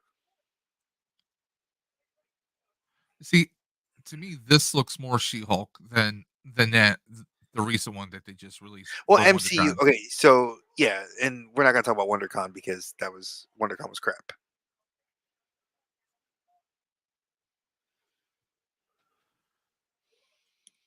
But yeah, folks, I mean, if you're looking at stuff as far as, like Marvel Legends or HasLab stuff Yeah. or GI Joe classifieds, I'm not gonna lie, Joes are killing it right now, especially if you're a fan of ninjas, because Jinx looks awesome, and I pre-ordered her, and I don't even collect classifieds. And Quick Kick, I pre-ordered because I want Quick Kick because he was one of my favorite characters from the series next to Snake Eyes and Storm Shadow. And a lot of people love that because that build is the actual Shang-Chi mold from the original Shang-Chi Master of Kung Fu. So Well, guys, I want to thank Dre. I want to thank Hey Archer for coming through. I have to wrap this up. We started this at 8 o'clock. It is almost 11 o'clock. wow.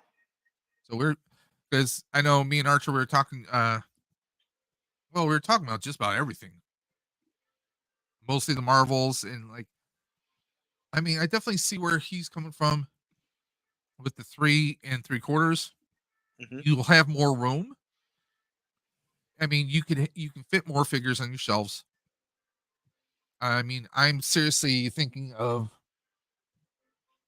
I have a bunch of Star Wars stuff here, and I'm thinking of boxing it up for storage. I might bring it back out, for seasonal. You know, swap May the things out or fourth. seasonal wise, which would free up a lot more room.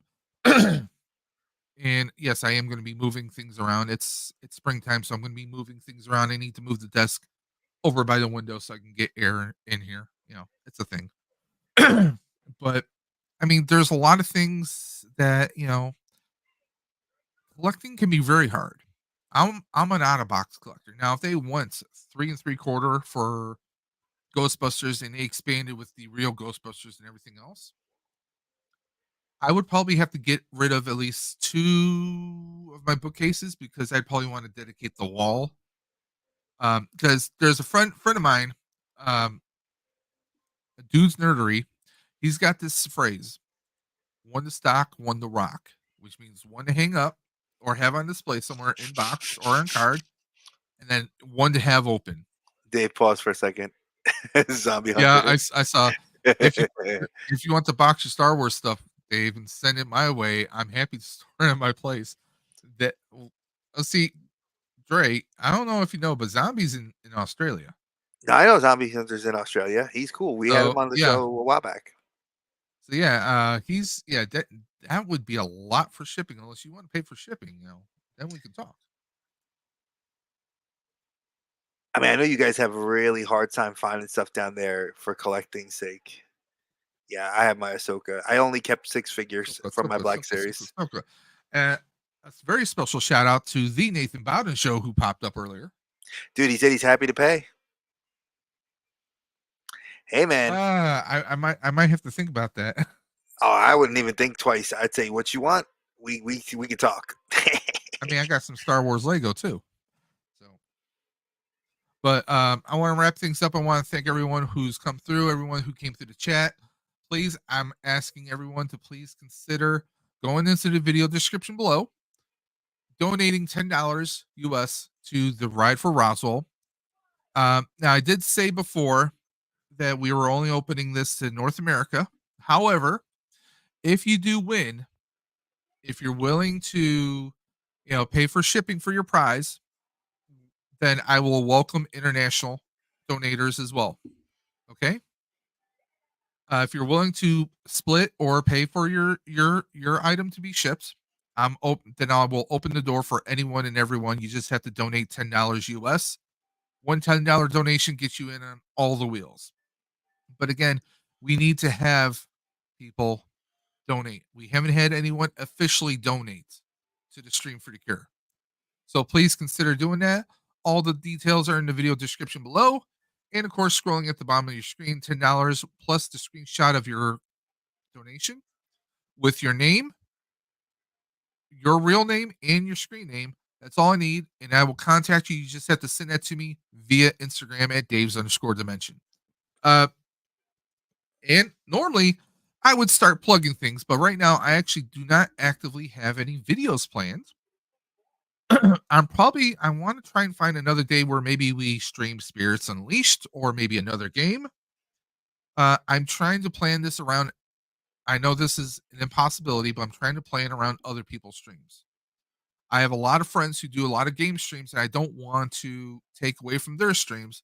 So I'm going to try possibly do something maybe Saturday afternoon or even Sunday afternoon. I am looking to possibly do something.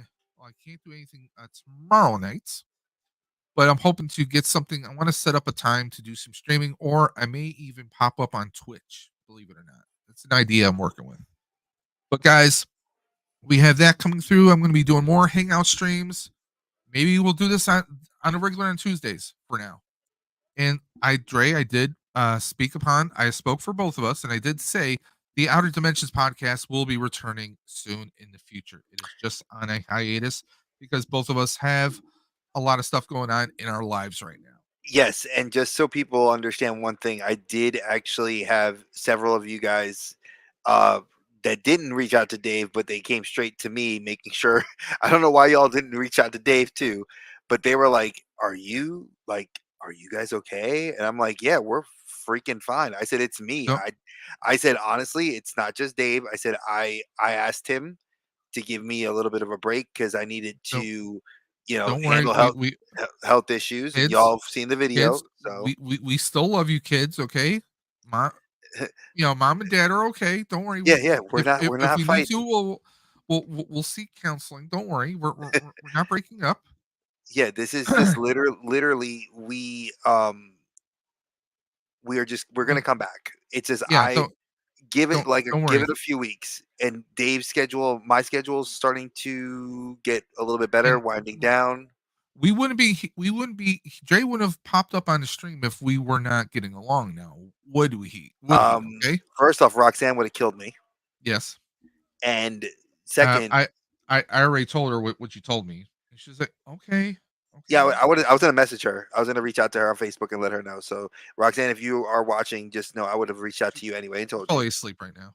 But yeah, like Dave and I are good. We're brothers and we're Yeah. tight. So Don't worry. That's not going to change. Unlike I'm going to be a little salty. Unlike some YouTubers who jump from partner to partner to partner on YouTube, or some people who feel they need to have a few extra certain people on their streams it for sounds like they're clout. the That's herpes. not us. It sounds like they're the herpes of of YouTubers. Is that a hot take? That I just said it like that? He said, "You're going hard. 3 hours in. 3 hours is nothing. My stream for the Cure is going to be a 10-hour stream. Yeah, this is a drop in the bucket. I mean, what's 3 hours? I mean, if I didn't have to work tomorrow, I mean, I would keep going. Yeah, I'm off tomorrow, so Hey I now, took off ladies. today. What? Huh? I took off today, and I have off tomorrow, so I'll be. Well, we know you're a little off. Besides, I'm already off. Yeah, and nothing besides, about that. I have movies I need to watch. I have bicycles I need to go outside and make sure they're covered. Yes, I sent you a few movies. Yeah. I have the Iron Claw to watch. You need to. Not that Iron Claw. No, not the one that you would see on the hub. Gadget. What? Huh? Not the one you would see on the hub, folks. it's Oh, whoa. I said the hub. The hub. Whoa. Not You I know, didn't say the word that would get you in trouble. See, I got you. no. See, I was going with Inspector Gadget, Iron Claw. Oh. Yes, him I too. can't do the voice though. But I want to thank Dre, of course, my brother from another mother, who I know like no other. True. Co-founder of the Outer Dimensions podcast, and of course, the CSS.